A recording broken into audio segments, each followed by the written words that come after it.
नमस्कार विद्यार्थी मित्रांनो, परम करिअर अकॅडमीमध्ये आपलं स्वागत आहे. TET एक्झाम 2021च्या दृष्टीने आपण जे हिस्ट्रीचे सेशन्स घेत आहोत ऑनलाईन, तर त्याच्यामधला आज हा तिसरा भाग आहे. आता याच्या आधी आपण शिवकालीन इतिहास भाग आणि 1 आणि 2मध्ये आपण शिवकालीन इतिहास जो मध्ययुगीन इतिहास होता तो बघितला, तर ज्याच्यावर इतिहास परिसर अभ्यासावर जे 30 क्वेश्चन विचारले जातात त्याच्यापैकी 3 ते 4 क्वेश्चन आपल्याला विचारले जातात. तसेच प्राचीन इतिहासातल्या ज्या काही घडामोडी महत्त्वाच्या घडल्या आहेत त्याच्यावर सुद्धा एखाद किंवा दुसरा क्वेश्चन नक्की येतो. ठीक आहे, याच्या आधी पण TETने त्याच्यावर क्वेश्चन्स फोकस केलेले आहेत. तर त्या अनुषंगाने जे महत्त्वाचे टॉपिक्स आहे किंवा ज्या महत्त्वाच्या दृष्टीने काही एक नोट्स वगैरे म्हणूया आपण का, मानवाच्या उत्क्रांतीपासून तर हडप्पा सिंधू संस्कृती ते वैदिक संस्कृतीचे जे काही क्वेश्चन्स आत्तापर्यंत TETच्या एक्झामला विचारले गेले आहेत त्या दृष्टीने आपण आजचं सेशन बघूया. ठीक आहे, तर सुरू करूया. बघा, इतिहासाची साधने असतात. आजचे महत्त्वाच्या मुद्द्यांमध्ये आपण बघणार आहोत की त्याच्यामध्ये इतिहासाची साधने येतील, मानवाची उत्क्रांती येईल का, मानवाची उत्क्रांती वानरापासून किंवा माकडापासून हळूहळू कशी झाली, त्याच्यात मानवाच्या उत्क्रांतीचे टप्पे कोणते कोणते होते, त्याच्यानंतर त्याचं विकास कसा झाला, डेव्हलपमेंट कशी झाली, मग हडप्पा संस्कृती बघूया आणि वैदिक संस्कृती बघूया. आणि याच अनुषंगाने येणाऱ्या ज्या काही अजून गोष्टी असतील त्या आपण हळूहळू बघूयात. ठीक आहे, बघूया आपण. तर इतिहासाची साधने मेन येतात त्याच्यामध्ये. बघा, म्हणजे नक्की इतिहास ही गोष्ट काय आहे. बघा, प्राचीन वस्तू, शिल्पे, भांडी, नाणी, कोरीव लेख, ताम्रपट, ग्रंथ, हस्तलिखित, लोकांच्या स्मरणात राहिलेल्या कथा, कहाण्या, लोकगीते यांना इतिहासाची साधने म्हणतात. म्हणजे बघा, इतिहास म्हणजे काय, आत्तापर्यंत घडलेल्या घडामोडी भूतकाळात. नक्की आपल्या आधी काय काय गोष्टी घडून गेल्या. ठीक आहे, मानवाची उत्क्रांती कशी झाली, वेगवेगळे राजेराजवाडे कसे होऊन गेले, पूर्वीची संस्कृती कशी होऊन गेली, तेव्हा लोक जगत कसे होते, तेव्हा सामाजिक व्यवस्था कशी होती, राजकीय व्यवस्था कशी होती, अर्थकारण कसं चालत होतं, व्यापार कसा चालत होता, ह्या गोष्टींचा जो काही लेखाजोखा आहे, ठीक आहे, त्याला आपण म्हटलं जातं इतिहास. तर तो आपल्याला कसा कळतो, तर ह्या गोष्टींपासून. प्राचीन वस्तू, ठीक आहे, शिल्पे, भांडी, नाणी, कोरीव लेख, ठीक आहे, ताम्रपट, ग्रंथ, अशा वेगवेगळ्या ज्या गोष्टी आहेत, हस्तलिखित, ठीक आहे, आणि लोकांच्या स्मरणात राहिलेल्या कथा कहाण्या. काही गोष्टी आपल्याला कथा कहाण्यांमधनं किंवा लोकगीतांमधनं सुद्धा कळतात. ठीक आहे, तर याच्यामधनं जो काही गोष्टी घडलेल्या आत्तापर्यंत घडलेल्या घडामोडींचा लेखाजोखा आपल्यापर्यंत पोहोचतो त्याला काय म्हटलं जातं, इतिहासाची साधने. त्याला काय म्हटलं जातं, इतिहास किंवा इतिहासाची साधने. मग या इतिहासाच्या साधनांचे किती प्रकार आहेत, 3 प्रकार आहेत. किती प्रकार आहेत, 3. त्याच्यापैकी बघा, भौतिक साधने, लिखित साधने, मौखिक साधने, असे 3 प्रकार पडतात. ठीक आहे, भौतिक म्हणजे फिजिकल, लिखित म्हणजे रायटिंगमध्ये, मौखिक म्हणजे मुखोद्गत. आता बघा, हे जे वरती तुम्हाला काही दाखवलेत मी, याच्यापैकी काही भौतिक साधने आहेत, काही लिखित साधने आहेत, काही मौखिक साधने आहेत. कशी, बघा, आता भौतिक म्हणजे काय, का जे फिजिकल स्ट्रक्चरमध्ये किंवा वस्तू किंवा वास्तूच्या स्वरूपात आपल्याला दिसतात. म्हणजे आत्तापर्यंतच्या असलेल्या प्राचीन वास्तू बरं का, इथं चुकून जरा टायपिंग मिस्टेक झाली, प्राचीन वास्तू. ठीक आहे, प्राचीन वास्तू, इथे डबल वस्तू दिसेल तुम्हाला, तर वास्तू आहे ते. तर प्राचीन वास्तू म्हणजे आत्तापर्यंतचे किल्ले, गड, लेण्या, ठीक आहे, वेगळे उभारलेली स्ट्रक्चर्स, यांना काय म्हणतो आपण, प्राचीन वास्तू म्हणतो. ठीक आहे, मग हे कोणी बांधलं, कसं बांधलं, त्यावेळचं आर्किटेक्चर कसं होतं, कोणत्या राजाने बांधलं, किती वेळ लागला, त्यावेळची कलाकुसर कशी होती, याचं जे काही इतिहास असतो त्या गोष्टीमधनं कळतो. मग हे काय झालं, इतिहासाचं भौतिक साधन. भौतिक म्हणजे ते फिजिकली स्ट्रक्चर प्रेझेंट आहे. ती जी काही कलाकृती आहे ती भौतिकरित्या तिथे सदृश्य याच्यात आहे. ठीक आहे, नंतर वस्तू, वेगवेगळ्या वस्तू, मातीची भांडी, शिल्पे, नाणी, ओके, नंतर त्यावेळेचं एखादं खेळणं, ठीक आहे, याला काय म्हणू आपण, वस्तू म्हणू. घरांचं स्ट्रक्चर किंवा त्याचं जे काही उरलेले अवशेष असतील, ठीक आहे, त्यावेळची दगडी हत्यारं काही जे असतील ते, हे पण काही भौतिक इतिहासाच्या साधनामध्ये येऊ शकतात. ठीक आहे, आता लिखित साधनामध्ये काय कळेल का, त्यावेळी जर का भाषा किंवा लिखित स्वरूप उपलब्ध असेल, त्यावेळी जर का लिखाण कला अवगत झालेली असेल त्यावेळेच्या मानवाला इतिहासामध्ये, तर प्रत्येक संस्कृती लिखित कला अवगत होती असं कंपल्सरी नाही आत्तापर्यंतच्या इतिहासानुसार. पण ज्या लोकांना लिखाण कला माहीत होती तर त्यांनी जे काही गोष्टी लिहून ठेवल्या दगडी याच्यावर, दगडी कोरीव काम, ठीक आहे, किंवा ताम्रपट, भुजरपट, ग्रंथ वेगवेगळे, हस्तलिखिते, ठीक आहे. ह्या गोष्टी ज्या काही लिहिल्या त्या आज पण सापडल्या जातात. नाण्यांवर कधी कधी कोरीव काम असतं, किंवा ज्या मुद्रा म्हणतो आपण त्यांना, मातीच्या किंवा एका विशिष्ट पदार्थाच्या बनवलेल्या असतात, लोखंडाच्या, सोन्याच्या. तर ह्या गोष्टींवर काही गोष्टी लिहिलेल्या असतात, यांना काय म्हणू शकतो आपण? लिखित साधने म्हणायचं. इतिहासाची काय म्हणायचं? लिखित साधने. आणि मौखिक साधने म्हणजे काय? मुखोद्गत. आत्तापर्यंत एका पिढीकडनं दुसऱ्या पिढीकडे मुखोद्गत ट्रान्सफर झालेली माहिती, एका पिढीकडनं दुसऱ्या पिढीकडे गेलेली माहिती. कशा थ्रू? कथा कहाण्या थ्रू, लोकगीतां थ्रू. ठीक आहे. म्हणजे एखादी गोष्ट सांगितली तर आपल्याकडे कावळा आणि पाण्याने भरलेला माठ, पाण्याने अर्धा भरलेला माठ.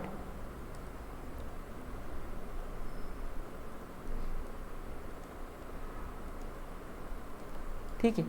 ही लोककथा जुनी खूप. ठीक आहे. ही लोककथा खूप जुनी, ही मुखोद्गत ट्रान्सफर झालेली, की जेणेकरून तुम्ही तुमच्या युक्तीचा उपयोग करावा. तर हे काय झाली? ही कथा कहाणी झाली, किंवा आपले जे काही पूर्वीच्या देवी देवतांच्या गोष्टी असतात, ठीक आहे, किंवा एक राजवाड्यांच्या गोष्टी असतात, पराक्रमाच्या गोष्टी, लोकगीते असतात. आता शिवाजी महाराजांचे खूप पोवाडे आहेत, त्यांच्या पराक्रमाच्या गाथा आहेत. ठीक आहे. तर हे कधी कसं पोचलं गेलं? जे आता प्रत्येकाला लिखनकला जरी अवगत असली काही समाजामध्ये, तरी प्रत्येकाला लिहिता वाचता येतं अशातला भाग नाही. मग हे जे कथा कहाण्या असतात त्याच्यातनं गोष्टी किंवा माहितीचं हस्तांतरण होत असतं. याला इतिहासाची काय म्हणतात? मौखिक साधने म्हणतात. याला इतिहासाची काय म्हणतात? मौखिक साधने. गोष्ट ते लक्षामध्ये कळते काय काय आहे. तर आपण काय काय बघितलं? प्राचीन म्हणजे जे काही इतिहासाची साधने आहे ती बघितली. त्याच्यामध्ये भौतिक साधने, लिखित साधने आणि मौखिक साधने असे 3 प्रकार पडले. तर याच्यात पर्टिक्युलरली काय काय येतं बघूया. पहिले आपण भौतिक साधनांमध्ये बघूया. ठीक आहे. तर तुम्हाला इंट्रोडक्शन दिलं. आता ॲक्च्युअल काय काय येतं? तर गुहाचित्रे, ठीक आहे, गुहाचित्रे, नंतर मातीची भांडी, मातीची शिल्पे, ठीक आहे. नंतर अजून काय येतं? अजून मणी, जे काही मणी, माणके, दागिने सापडतात. ठीक आहे. ओके. अजून तुमची दगडी शिल्पे, धातूच्या वस्तू, हत्यारे.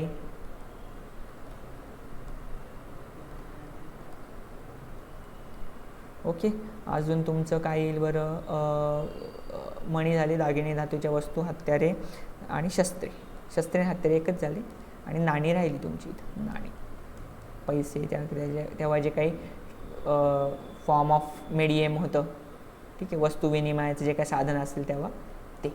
या सर्व गोष्टी कशात येतात? भौतिक साधनांमध्ये येतात. ठीक आहे. क्लिअर. नंतर आता लिखित साधने बघूया. लिखित साधने काय काय बघा. लिखित साधनांमधील तुमचे विविध लेख, लिपींमधले, जशी हडप्पा लिपी आहे तिची अजून ती शोधता नाही आली, पण इजिप्शियन जी चित्रलिपी आहे ती शोधता आली आहे, ती वाचता येते. किंवा मेसोपोटेमियन लिपी आहे, किंवा वेगवेगळ्या लिपी आहेत, ग्रीक, लॅटिन, किंवा भारतातली ब्राह्मी लिपी. ठीक आहे. अशा लिपी, लेखन साधने. वैदिक साहित्य, वेद, उपनिषद, ब्राह्मण्ये, आरण्यके. ठीक आहे.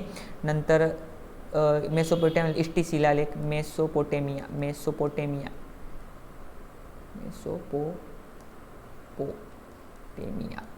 इष्टिलेख, इष्टी का लेख.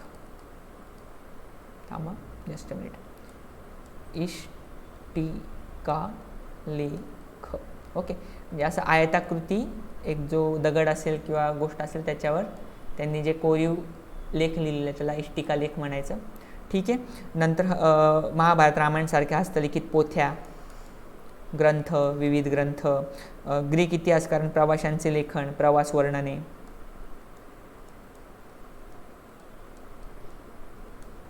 नंतर अजून तुमचे चीनी प्रवाशांचं प्रवास वर्णन बोलले तर चीनी, ग्रीक कोण जे असतील ते. ओके. आणि व्याकरण ग्रंथ, पुराण ग्रंथ.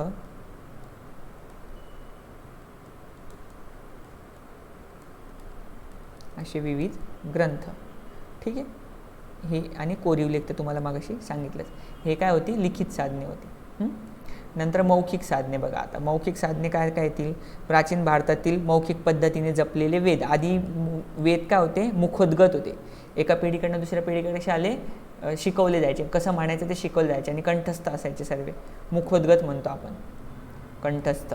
तर म्हणजे जे काही ऋषी किंवा गुरु असायचे ते त्या शिष्याला पूर्ण वेद कसे म्हणायचे, काय म्हणायचे असे पूर्ण पाठ करून घ्यायचे. मग असे पूर्ण वेदच्या वेद त्या मुलाकडनं पाठ करून घ्यायचे. मग तो जो शिष्य आहे तो उद्या गुरु झाल्यावर पुढच्या पिढीला ते वेद शिकवायचा. मग असं एका पिढीकडनं दुसऱ्या पिढीकडे त्या गोष्टी ट्रान्सफर होत होत्या. म्हणजे आधी वेद काय होते, मुखोद्गत होते. ठीक आहे. नंतर बौद्ध आणि जैन साहित्य, त्याच्या काही कथा, गोष्टी, उपदेश आहे हे आधी मुखोद्गत होतं, त्यानंतर लिखित केलं गेलं. ठीक आहे. आता ते लिखितच्या स्वरूपात उपलब्ध आहे. आणि इतिहासाच्या लेखाजोखासाठी जे काही कथा, कहाण्या आणि लोकगीते, पोवाडे, चारपाया, दोहे, पद, विविध पद, काव्यरूप, काव्यरचना, ठीक आहे, याला काय म्हणायचं, मुखोद्गत साधने म्हणायचं आहे. हे काय झाली, इतिहासाचे प्रकार पडले. क्लिअर आहे. मग आता हे फक्त माहीत असून उपयोग नाही, यांची सत्यता पण पडताळून बघावी लागते. मग आता उद्या काही एक्सकव्हेशनमध्ये सापडेल आपल्याला, ठीक आहे, आणि त्याच्यात समजा एखादा पराक्रमी राजा आहे, त्याच्याविषयी त्याचा त्यावेळेचा जो त्याचा शत्रू असेल त्याने काहीतरी खोटं लिहून ठेवलेले आणि ते आपल्याला एका उत्खननामध्ये सापडलं. मग ती त्याच्यात उत्खनात लिहिलेली माहिती खरी मानायची का लगेच? तर असं नसतं.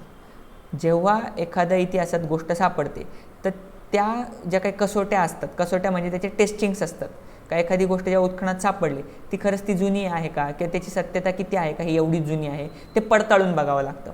कसोटीला उतरलेल्या पुराव्यांच्या आधारे भूतकाळातील घटना क्रमवार जुळवून इतिहासाची मांडणी केली जाते, ही शास्त्रीय पद्धत आहे. म्हणजे जे काही उत्खनन मिळतं ते वेगवेगळ्या कसोट्यांवर तपासून बघितलं जातं, त्याची सत्यता तपासली जाते आणि मग त्याची सत्यता पडताळून झाली का मग त्याला ॲज अ सोर्स म्हणून किंवा त्याचं सोर्स म्हणण्यापेक्षा इतिहासाचं माहितीचं साधन म्हणून त्याचा उपयोग केला जातो. ठीक आहे, माहितीचं साधन.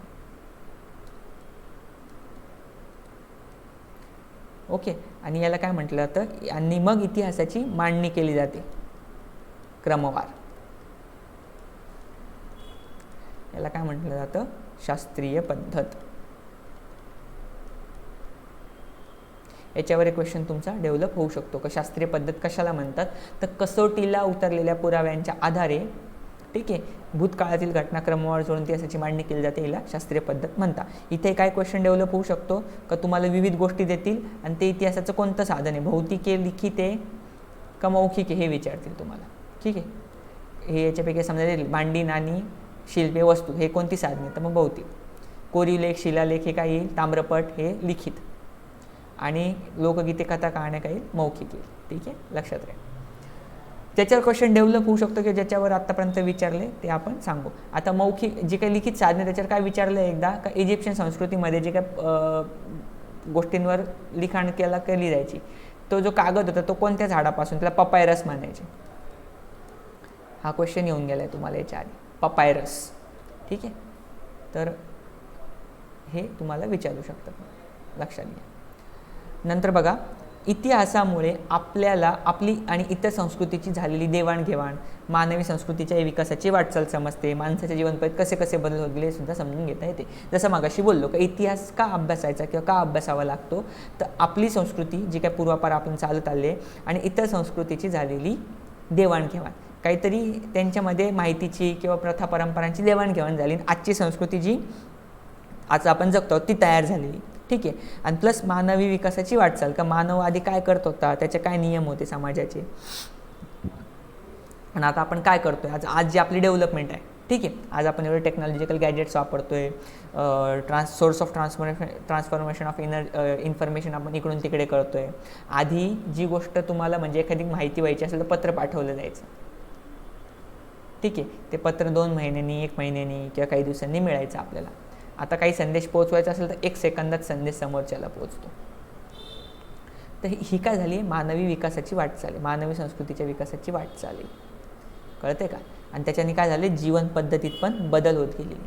कुठे आधी शिकार करणारा माणूस आणि आज कुठे प्रगतीच्या किंवा फक्त सक्सेसच्या मागे धावणारा माणूस, याच्यात किती जमीन आसमानचा फरक आहे. ठीक आहे, म्हणजे याच्यात काय झालं, जीवन पद्धतीत बदल होत गेले. आधी फक्त सर्वायवल म्हणजे जगण्याची लढाई होती. ठीक आहे, आज पण जगण्याची लढाई आहे, पण त्याच्यात भौतिक गोष्टी मिक्स झाल्यात. ठीक आहे, गोष्ट आली लक्षामध्ये, हे लक्षात ठेवा. तर ह्याच्यामुळे काय आपण इतिहास अभ्यासतो. कशामुळे? का आपली आणि आपली इतर संस्कृती झाली देवाणघेवाण कळते आणि मानवी संस्कृतीच्या विकासाची वाटचाल समजते आणि मानवी जीवनात कसे बदल होत गेले हे सुद्धा समजून घेता येते. मग याच्यात काय काय झालं? मानवाने घडवलेल्या वस्तू आणि वास्तू यांच्याप्रमाणेच मानव आणि प्राणी यांच्यात सांगाड्यांचे अवशेषही जमिनीखाली गाडले गेलेले असतात. अशा अवशेषांना पुरावशेष म्हणतात. आता हे कशामुळे कळतं? का मी मगाशी बोललो का हे जे काही साधने त्याच्यामुळे कळतं. त्याच्यापैकी कोणते अवशेष असतात त्याला पुरावशेष म्हणतात हे विचारू शकतात तुम्हाला. पुरावशेष कशाला म्हणतात? का मानवाने घडवलेल्या वस्तू आणि वास्तू यांच्याप्रमाणेच मानव आणि प्राणी यांचे जे काही सांगाडे आहेत ते जमिनीखाली गाडले जातात काही कारणास्तव. किंवा तेव्हाचे जे लोक होते ते दफन करायचे. तेव्हा ते काय करायचे? दफन करायचे. दहन करत नव्हते, दफन करायचे. दफन केल्यामुळे काय व्हायचं? ते जे काही अवशेष आहे ते याच्या खाली काढले जायचे, जमिनीखाली काढले जायचे. आणि जमिनीखाली काढले गेले ते वर्षानुवर्षे तिथेच राहणार. मग ते जे काही असे अवशेष आहे ते जेव्हा काही नांगरणी होती किंवा एखाद्या साईटची डेव्हलपमेंट होती तेव्हा जेव्हा ते उत्खनन होतं तिथे उत्खनन, ठीक आहे, उत्खनन झाल्यावर ते बाहेर येतात किंवा ते दिसतात आपल्याला, त्याला मग काय म्हटलं आता? पुरावशेष. कारण ते पुरलेले अवशेष म्हणून पुरावशेष. आणि पुरा म्हणजे जुने, ठीक आहे. पुरा म्हणजे जुने. विचारू शकतात का पुरावशेष म्हणजे पुराचा अर्थ काय? तर पुराचा अर्थ काय? जुने होतो. ठीक राहील लक्षामध्ये. आणि भूतकाळातील वस्तू वास्तू यांचे तसेच अवशेष आधारे घडून गेलेल्या घटनांची मांडणी शास्त्रीय पद्धती करणाऱ्या शास्त्रास पुरातत्वशास्त्र म्हणतात. मग हा आपण क्वेश्चन डेव्हलप होऊ शकतो का पुरातत्वशास्त्र कशाला म्हणतात? किंवा डायरेक्ट देतील भूतकाळातील वस्तू आणि वास्तू यांच्या तसेच त्यांच्या अवशेषांच्या आधारे घडून गेलेल्या घटनांची मांडणी शास्त्रीय पद्धतीने करणाऱ्या शास्त्रास काय म्हटलं जातं? त्याचं नाव काय आहे? की त्याचं आन्सर काय आहे? पुरातत्वशास्त्र. ठीक आहे, त्याचं नाव काय आहे? पुरातत्वशास्त्र. क्लिअर आहे? या गोष्टी लक्षात राहतील. म्हणजे काही उत्खनन होतं वेगवेगळ्या ठिकाणी साईट्समध्ये, मग तिथं कधी मंदिरं मिळतात, कधी घरं मिळतात, ठीक आहे, कधी अजून वेगवेगळ्या गोष्टी, भांडी, शिल्पे, अशा वेगवेगळ्या गोष्टी मिळतात. मग ह्यांना काय म्हटलं जातं? पुरावशेष म्हटलं जातं. आणि यांना मग बघून, यांचं ऑब्झर्वेशन करून त्याच्यावरनं एक मांडणी केली जाते इतिहासाची. तिला काय म्हटलं जातं? आणि हे मांडणी करून जो इतिहास सांगितला जातो त्याला काय म्हटलं जातं? पुरातत्वशास्त्र, आर्किओलॉजी. ठीक आहे, क्लिअर आहे. नंतर मग आता ही मांडणी करायची म्हणजे याच्यात अजून एक मोठा प्रॉब्लेम, कोणता काळ कधी होऊन गेला हे ठरवायचं. कोणता काळ कधी होऊन गेला? आता हे किती वर्षापूर्वीचं किंवा कधीचं आहे याचा काहीतरी रेफरन्स लावावा लागतो ना आपल्याला. मग त्यासाठी काय यूज करावी लागते? कालगणना, कॅलेंडर, कालगणना ही करावी लागते. म्हणजे बघा, एखाद्या विशेष घटनेच्या स्मरणार्थ नव्या कालगणनेची सुरुवात केली जाण्याची प्रथा पूर्वीपासून होती.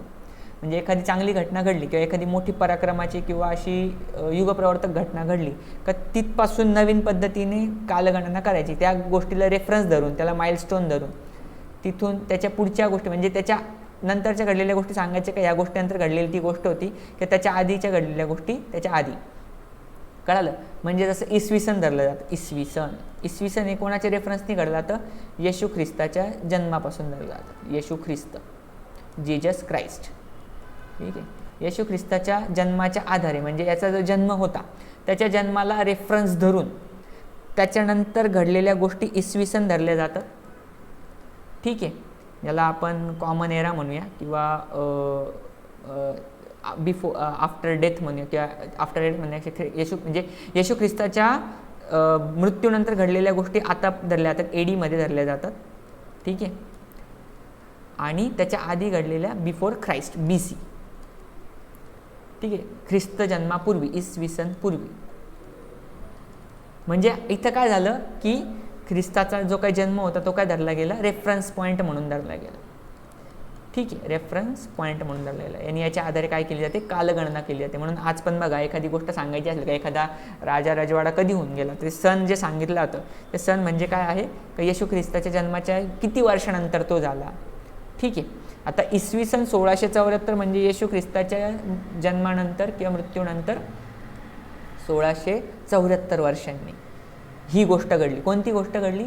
शिवछत्रपतींचा राज्याभिषेक, जसं मागच्या लेक्चरमध्ये आपण पाहिलं का शिवराज्याभिषेक झाला. कधी झाला त्याची तारीख काय होती?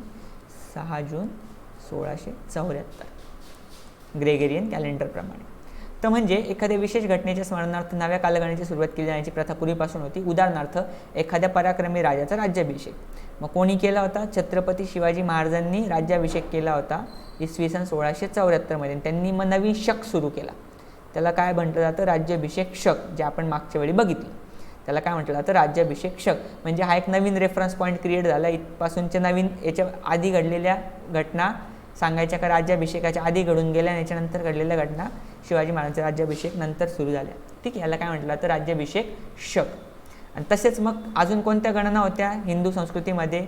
शालिवाहन शक, विक्रम संवत, या भारतात प्रचलित असलेल्या कालगणना होत्या. ठीक आहे, कोणत्या कोणत्या तुम्हाला विचारलं का भारतात प्रचलित असलेल्या कालगणना कोणत्या? त्याच्यात मग काय येईल? शालिवाहन शक एक येईल आणि विक्रम संवत एक येईल. ठीक आहे, विक्रम संवत आणि शालिवाहन शक. आणि राज्याभिषेक शक कोणी सुरू केला होता? छत्रपती शिवाजी महाराजांनी. राहील लक्षामध्ये? हे कशाबद्दल झालं? कालगणनेबद्दल झालं. तशीच कालगणना अजून कुठे धरली जाते? तर प्रेषित मुहम्मद पैगंबर, जे मुस्लिम आपल्या इस्लामचे जे काही संस्थापक आहेत, त्यांनी इसवी सन 7व्या शतकामध्ये जवळपास इस्लामची स्थापना केली होती. तर प्रेषित मुहम्मद पैगंबर जेव्हा मक्केहून मदिनेला गेले, त्यांनी स्थलांतर केलं. जे सौदी अरेबियामधलं मक्का आहे तिथून ते मदिनेला जेव्हा गेले, तर ह्या जे स्थलांतराची जी घटना होती ती एक खूप काय म्हणतात ट्रान्सफॉर्मेशन म्हणताना किंवा एक प्रवर्तक घटना मानली जाते त्या काळची. ठीक आहे, त्याच्यामुळे तिला इतकं महत्त्व आहे की ते स्थलांतराच्या काळापासून एक रेफरन्स पॉईंट धरला गेला, ज्याला हिजरी म्हणतात. म्हणजे जे इस्लामिक कॅलेंडर आहे, इस्लामिक कालगणना,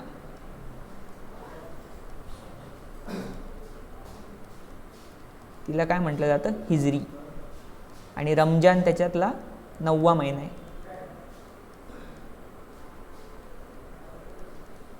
ठीक आहे, राहील लक्षामध्ये? हिजरी कालगणनेप्रमाणे रमजान कितवा महिना आहे? त्याच्यामधला 9वा महिना येतो. ठीक आहे, म्हणजे जे प्रेषित मुहम्मद पैगंबर जे होते ते मक्क्याहून जेव्हा मदिनेला त्यांनी स्थानांतर केलं, ती एक युगप्रवर्तक घटना इस्लामनुसार मानली जाते. त्याच्यामुळे त्या ज्या स्थलांतराच्या काळापासून म्हणजेच त्या हिजरी कालगणनेला सुरुवात झाली. नंतर भारतात अजून एक मायनॉरिटी कम्युनिटी येते जिचं नाव आहे पारशी समाज. तर त्या पारशी समाजाने सुद्धा जी काही कालगणना पद्धतीत उपयोगात आणली तिला म्हटलं तर शहेनशाही. याच्यावर क्वेश्चन तुम्हाला ऑलरेडी विचारून गेला का पारशी कालगणनेला काय म्हटलं जातं? ठीक आहे, शहेनशाही म्हटलं जातं. आणि पतेती हा त्यांच्या नवीन वर्षाचा पहिला दिवस असतो. तिथं पतेती पण होतं ऑप्शनमध्ये. खूप जणांनी पतेती करून आले, पण नाही, त्याचा आन्सर काय आहे? शहेनशाही त्याचं उत्तर आहे. पतेती काय आहे? त्याचं नववर्षाचा नवीन. जसं आपल्या नवीन वर्षाचा पहिला दिवस कोणता असतो? गुढीपाडवा, चैत्र शुद्ध प्रतिपदा. गुढीपाडव्याचा दिवस काय आहे? चैत्र शुद्ध प्रतिपदा. जसं आपल्या नवीन वर्षाचा पहिला दिवस गुढीपाडवा, तसं पारशी कालगणनेचा पहिला दिवस असतो पतेती किंवा पटेटी. ठीक आहे, तर त्याची कालगणनेला काय म्हटलं जातं? शहेनशाही म्हटलं जातं. या कालगणना लक्षात राहतील. यांच्यावर क्वेश्चन्स विचारले गेले आहेत. आता याच्यावर तर ऑलरेडी विचारलं गेलं आहे, याच्यावर विचारू शकतात विचारला तर, म्हणून लक्षात ठेवायचं. ठीक, नंतर इतिहासाचे पार्ट्स पडतात. ह्याच कालगणनेप्रमाणे म्हणजे कालगणना एक रेफरन्स झाला. म्हणजे इतिहासाचे बघा कसे कसे इतिहास ओळखता येतो. तुमच्या साधनांद्वारे इतिहास ओळखता येतो, त्याची मांडणी करता येते. कालगणनेद्वारे त्याची मांडणी करता येते, साधनांद्वारे मांडणी करता येते. आणि अजून एक असतो जो काळ म्हणतो आपण, काळ ठरवला जातो, त्याच्यानुसार ऐतिहासिक मांडणी करता येते. त्याच्यापैकी प्रागैतिहासिक काळ. प्रागैतिहासिक काळ म्हणजे काय? का ज्या काळाचा इतिहास लिहिण्यासाठी लिखित पुरावा उपलब्ध होत नाही त्या काळाला प्रागैतिहासिक काळ असे म्हणतात. प्राक म्हणजे पूर्वीचा, हे लक्षात ठेवायचं. प्राक म्हणजे पूर्वीचा. म्हणजे बघा, जी एखादी संस्कृती सापडलेली, कधी काय होतं का एखादी एक्सकॅव्हेशन साईट सापडून जाते. ठीक आहे, तर एक्सकॅव्हेशन साईट सापडल्यावर तिथं त्याचं सर्व बाकीचे आपल्याला रेफरन्स मिळतात, तिथले वस्तू मिळतात, शिल्पलेख ज्याला आपण काय म्हणू, भांडी मिळतात, दागिने मिळतात, अशा वेगळ्या गोष्टी मिळतात. पण लिखित पुरावा त्या संस्कृतीत लिखित पुरावे काही होते का नाही, त्यांनी काही लिहून ठेवलेले का नाही, ग्रंथ, शिलालेख किंवा ताम्रपत्र, बुज्रपत्र अशा गोष्टी आहेत त्या काही प्रत्येक साईटमध्ये मिळतात, अशातला काही भाग नाही. मग ज्या संस्कृतीचा लिखित ऐतिहासिक पुरावा जेव्हा उपलब्ध होत नाही त्याला काय म्हणायचं, प्रागैतिहासिक काळ.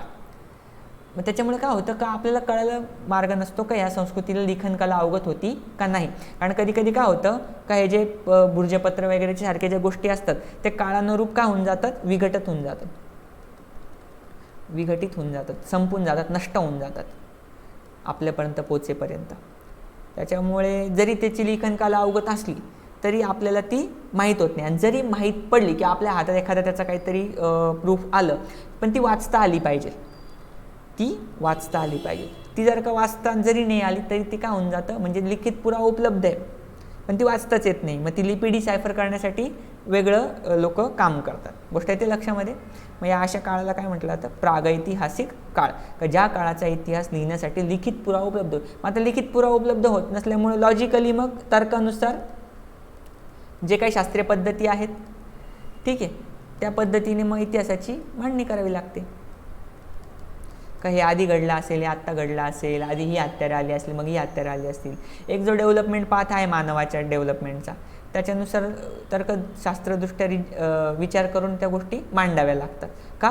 कारण लिखित पुरावा उपलब्ध नाही. लिखित पुरावा असतात लगेच कळलाच ना कधी काय गोष्टी घडून गेल्या ते, कारण त्या काळच्या लोकांनी त्या गोष्टी लिहून ठेवल्या का या काळी ही गोष्ट होऊन गेली, या काळी ही गोष्ट लिहून गेली. ठीक आहे. मग ज्या गोष्टीचा लिखित पुरावा उपलब्ध होत नाही तिला काय म्हटलं जातं, प्रागैतिहासिक काळ. आणि प्राक म्हणजे पूर्वीचा. ठीक. आणि ऐतिहासिक काळ म्हणजे काय, का ज्या काळाचा इतिहास लिहिण्यासाठी लिखित पुरावा उपलब्ध होतो अशा काळाला म्हणतात ऐतिहासिक काळ. ज्या काळाचा इतिहास लिखित पुरावा काही ना काही भेटलेला आहे आपल्याला, त्याच्या काळाची गोष्ट भेटली आहे, राजाचं एखादं राजपत्र भेटलं आहे, शिलालेख भेटला आहे, आज्ञापत्र भेटलेलं आहे, किंवा त्यावेळेचा एखादा कोणी विद्वान असेल ज्यांनी त्यावेळेच्या घटना स्वतःच्या भाषेत लिहून ठेवलेल्या आहे, स्वतःचं आत्मचरित्र लिहून ठेवलेलं आहे, कोणत्या ना कोणत्या फॉर्ममध्ये एखादी गोष्ट लिहून ठेवलेली भेटलेली आहे, जी वाचता पण येते, अशाला काय म्हटलं जातं, ऐतिहासिक काळ म्हटलं जातं. का ज्याचा इतिहास लिहिण्यासाठी लिखित पुरावा उपलब्ध होतो किंवा आहे, याला काय म्हटलं जातं, ऐतिहासिक काळ म्हटलं जातं. ठीक राहील लक्षामध्ये. नेक्स्ट बघूया. नंतर काय आहे, का वैज्ञानिक पद्धतीने ज्या गोष्टी किंवा वस्तूंचे कालमापन केले जाते त्याला कर्ब 14 विश्लेषण, कार्बन 14 डेटिंग आणि काष्ठवलयांचे विश्लेषण. ठीक आहे, या पद्धतींचा उपयोग केला जातो. ठीक आहे. कर्ब 14 पद्धतीने जवळपास 60,000 वर्षापूर्वीपर्यंतच्या प्राचीन वस्तूंचे वय काढता येते. आणि ही पद्धत कोणी शोधून काढली, विलार्ड लिबी नावाच्या शास्त्रज्ञाने शोधली. आता बघा हे काय तुम्हाला सांगतो. आता कधी कधी एखादं समजा एखाद्या उत्खननात मातीचं भांडं सापडलं, तर ते कधीच आहे हे काढायचं असेल तर कधी कसं काय कळणार आहे किती वर्षापूर्वीचं आहे. कोणी आत्ता पुरलं असेल तर कशाहून आत्ताचं नाही, जुनंच आहे. त्याच्यासाठी काय केलं जातं, वस्तूंचं कालमापन केलं जातं. आणि ते कशाद्वारे केलं जातं, तर कार्बन 14 कर्ब 14 विश्लेषण आणि काष्ठवलयांचं विश्लेषण. काष्ठवलय म्हणजे काय, झाडाचं खोड. आता ते सांगतो मी तुम्हाला, एक्सप्लेन करतो. आधी आपण कार्बन 14 सांगतो. तर कार्बन 14 काय असतं की प्रत्येक जी काही ऑर्गॅनिक किंवा लिव्हिंग, ज्याला आपण जैविक घटक म्हणतो, जैविक अजैविक घटक, त्याची जैविक घटकांमध्ये कार्बनचं प्रमाण असतं. प्रत्येक जैविक घटकांमध्ये कार्बन हा युनिव्हर्सल कंपाऊंड आहे किंवा युनिव्हर्सल एलिमेंट आहे, तो प्रत्येक गोष्टीत सापडतो. तर त्याच्यामध्ये कार्बन 12, आता हे तुम्हाला विचारणार नाही पण हे सांगतोय तुम्हाला, तर कार्बन 14 याचं गुणोत्तर असतं. आणि याच्यातलं जेव्हा एखादी गोष्टीचं विघटन व्हायला सुरुवात होते त्याच्यातलं कार्बन उत्सर्जित व्हायला सुरुवात होते. ठीक आहे. मग तो जेवढा उत्सर्जित झाला आहे आणि जेवढा आहे त्याचं जे गुणोत्तर काढलं जातं त्याला म्हटलं जातं कार्बन 14 विश्लेषण, कर्ब 14 विश्लेषण, कार्बन 14 डेटिंग. आणि त्याचा रेशो काढून अंदाजेपणे त्या वस्तूचं वय काढलं जातं. आणि ह्या पद्धतीने मग किती, जवळपास 60,000 वर्षापूर्वीपर्यंतच्या वस्तूंचं अंदाजे वय सांगता येतं. म्हणजे एखादं मातीचं भांडं सापडलं आणि त्याच्यावर कार्बन 14चं आपण विश्लेषण केलं, ठीक आहे, त्याच्याद्वारे ते कळू शकतं का ते 3,000 वर्षापूर्वीचं आहे, 4,000 वर्षापूर्वीचं आहे, 5,000 वर्षापूर्वीचं आहे का 300 वर्षापूर्वीचं आहे, काही सांग, जे काय असेल ते गुणोत्तरानुसार ते शास्त्रीय पद्धतीने ठरवलं जातं आणि त्यानुसार ते कळतं कधीचं. ठीक आहे. मग ही पद्धत कोणी शोधून काढली? Willard Libby. विलार्ड लिबी विचारू शकतात कार्बन 14 पद्धत कोणी शोधून काढली? तर विलार्ड लिबी नावाच्या शास्त्रज्ञाने ही पद्धत शोधून काढली. दुसरी पद्धत काय आहे? तर काष्ठवलयांचे विश्लेषण. तर काष्ठवलयांचे विश्लेषण काय आहे? झाडाची वाढ होत असताना झाडाच्या खोडाचे एक एक वलय दरवर्षी वाढत जाते. बघा आता तुम्ही जर का झाडाचं खोड कापलेलं पाहिलं असेल, असं समजा हे झाडाचं मूळ आहे असं, ठीक आहे, आणि आता इथून हे झाड तुटलेलं आहे, ठीक आहे, तर हे झाड तुटलेलं आहे, तर याच्यावर तुम्हाला असे वलय दिसतात, ठीक आहे. तर जसजसं झाडाचं एज वाढतं, वय वाढतं, तसतसं यांचं हे वाढतं. काय वाढतं? की एक एक वलय वाढत जातं त्यांच्यामधलं. ते ठरलेलं असतं, त्याचं एक मापन पद्धती आहे, तर किती वर्षांनी किती वलय वाढतात ते. मग ती वलय मोजली असता झाडाचं वय मोजता येते. आणि त्याचप्रमाणे जे काही काष्ठमय वस्तू असतात, लाकडाच्या बनलेल्या असतात, त्यांचं वयसुद्धा याच मदतीने मोजता येतं. क्लिअर आहे? म्हणजे जे काय असं गोल असतं त्यांच्यामध्ये, ठीक आहे. तर हे जसं वय वाढतं तसतसे वलय पण वाढतात आणि त्याच्या थ्रू त्याचं वय आपण काढू शकतो. याला काय म्हटलं जातं? काष्ठवलय कालमापन पद्धती. काष्ठवलय कालमापन पद्धती याला म्हटलं जातं. ठीक आहे. हे पण विचारू शकतात तुम्हाला. ठीक. नंतर महत्त्वाची गोष्ट, युरोपमधील संग्रहालयांमध्ये जमा झालेल्या पुराण वस्तूंच्या वर्गीकरणासाठी ख्रिश्चन थॉम्सन नावाचा एक अभ्यासक होता. युरोपमध्ये जे काही पुरातत्व वस्तू वगैरे जमा झालेल्या होता, तर त्याचं आता वर्गीकरण करायचं. कसं ठरवणार कोणतं कधी होतं का? त्याच्यात काय काय दगडी हत्यारं सापडली, नंतर लोखंडी सापडली आणि काही तांब्याची सापडली, ताम्र म्हणूया आपण. तर मग याचा सिक्वेन्स लावणार कसा? का आधी दगडी आहे, का आधी लोखंडी आहे, का आधी ताम्र आहे? ठीक आहे. त्याच्यासाठी यांनी काय केलं? त्रियुग पद्धती त्याने अंमलात आली. त्रियुग पद्धती या ख्रिश्चन थॉम्सननी अंमलात आणली. विचारलं का जर का हत्यारांचं वर्गीकरण करण्यासाठी कोणती पद्धत ख्रिश्चन थॉम्सननी अवलंबली किंवा त्रियुग पद्धतीचा जनक कोण किंवा पुराण वस्तूंच्या वर्गीकरणासाठी त्रियुग पद्धती कोणी अंमलात आणली?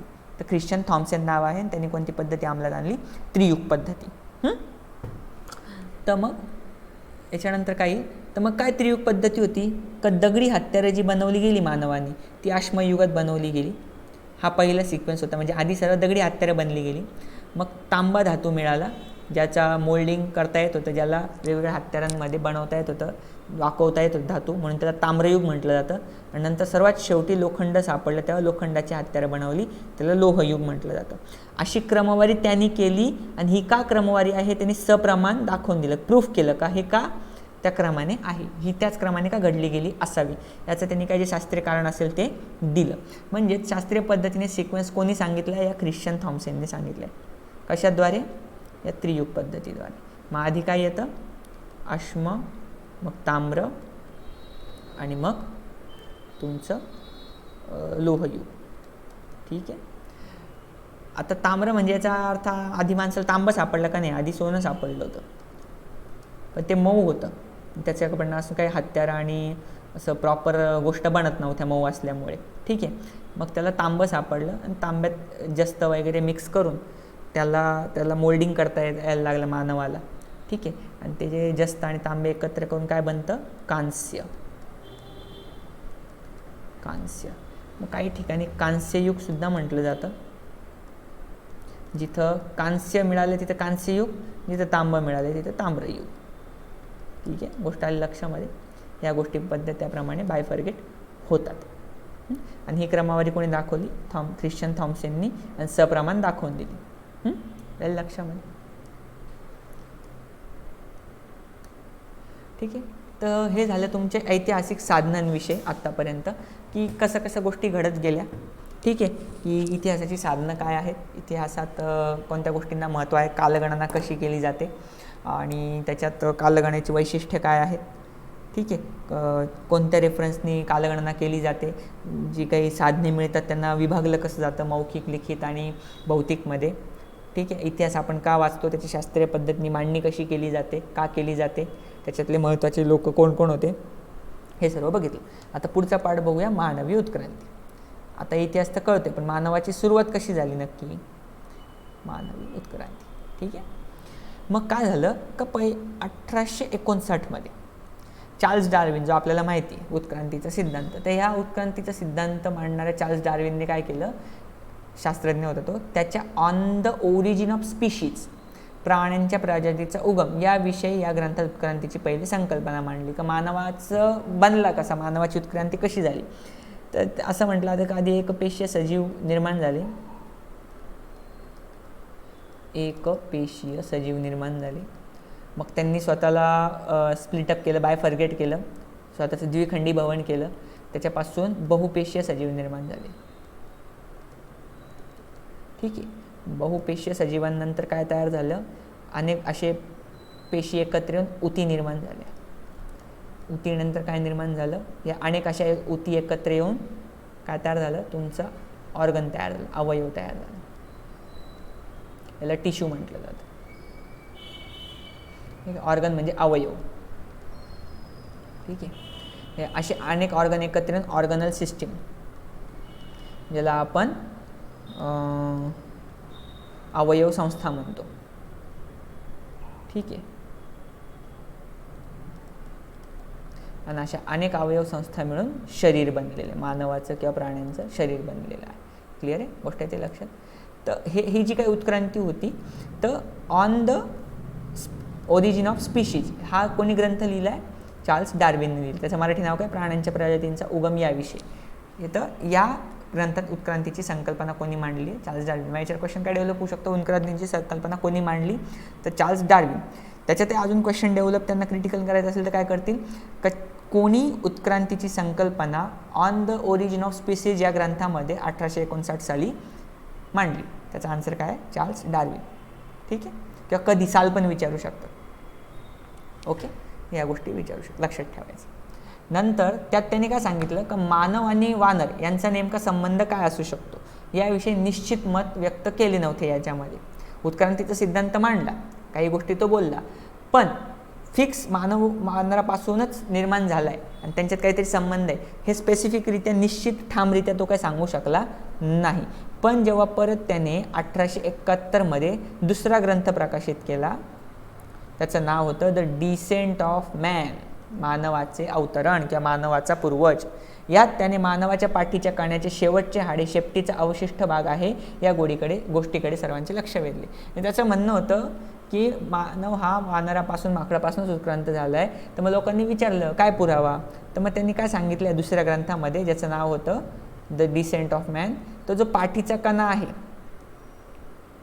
ठीक आहे, म्हणजे असा हा पाठीचा कणा आहे, असा एकत्र, ठीक आहे. तर त्याच्या शेवटच्या भागाला जी अशी शेपटी होती मानवाची, जो पहिले त्याचा अविभाज्य भाग होता शरीराचा, ठीक आहे, ती नंतर जसं तो उत्क्रांत होत गेला ती शेपटी गळाली, कट झाली. पण त्याचा जो अवशिष्ट भाग आहे, म्हणजे उरलेला, अवशिष्ट म्हणजे उरलेला, नष्ट न झालेला, तो मणक्याच्या शेवटी दिसतो आपल्याला. तर हा अजून पण दिसतो, याचा अर्थ तो आपल्याला शेपटी होती ना, आपण मानवापासून उत्क्रांत झालेलं आहे हे त्यांनी पटवून दिलं. ह्या त्याच्या द डिसेंट ऑफ मॅन या ग्रंथामध्ये, दुसरा ग्रंथ 1871 साली त्यांनी तो प्रकाशित केला. आणि इथं त्यांनी जेव्हा प्रूफ विचारलं तर या गोष्टीकडे लक्ष वेधलं. एक थिसिस म्हणतो किंवा एक प्रिन्सिपल म्हणतो, हे त्यांनी मांडलं. कोणी, चार्ल्स डार्विननी. मग चार्ल्स डार्विनचा दुसरा ग्रंथ कधी आला, 1871 साली. त्याचं नाव काय होतं, द डिसेंट ऑफ मॅन. इंग्लिशमध्ये नाव काय, मराठीत त्याचं नाव काय, मानवाचे अवतरण. ठीक आहे. आणि अशा भरपूर गोष्टी त्यांनी दाखवल्या की ज्या माकडामध्ये आणि मानवामध्ये कॉमन आहे. ठीक.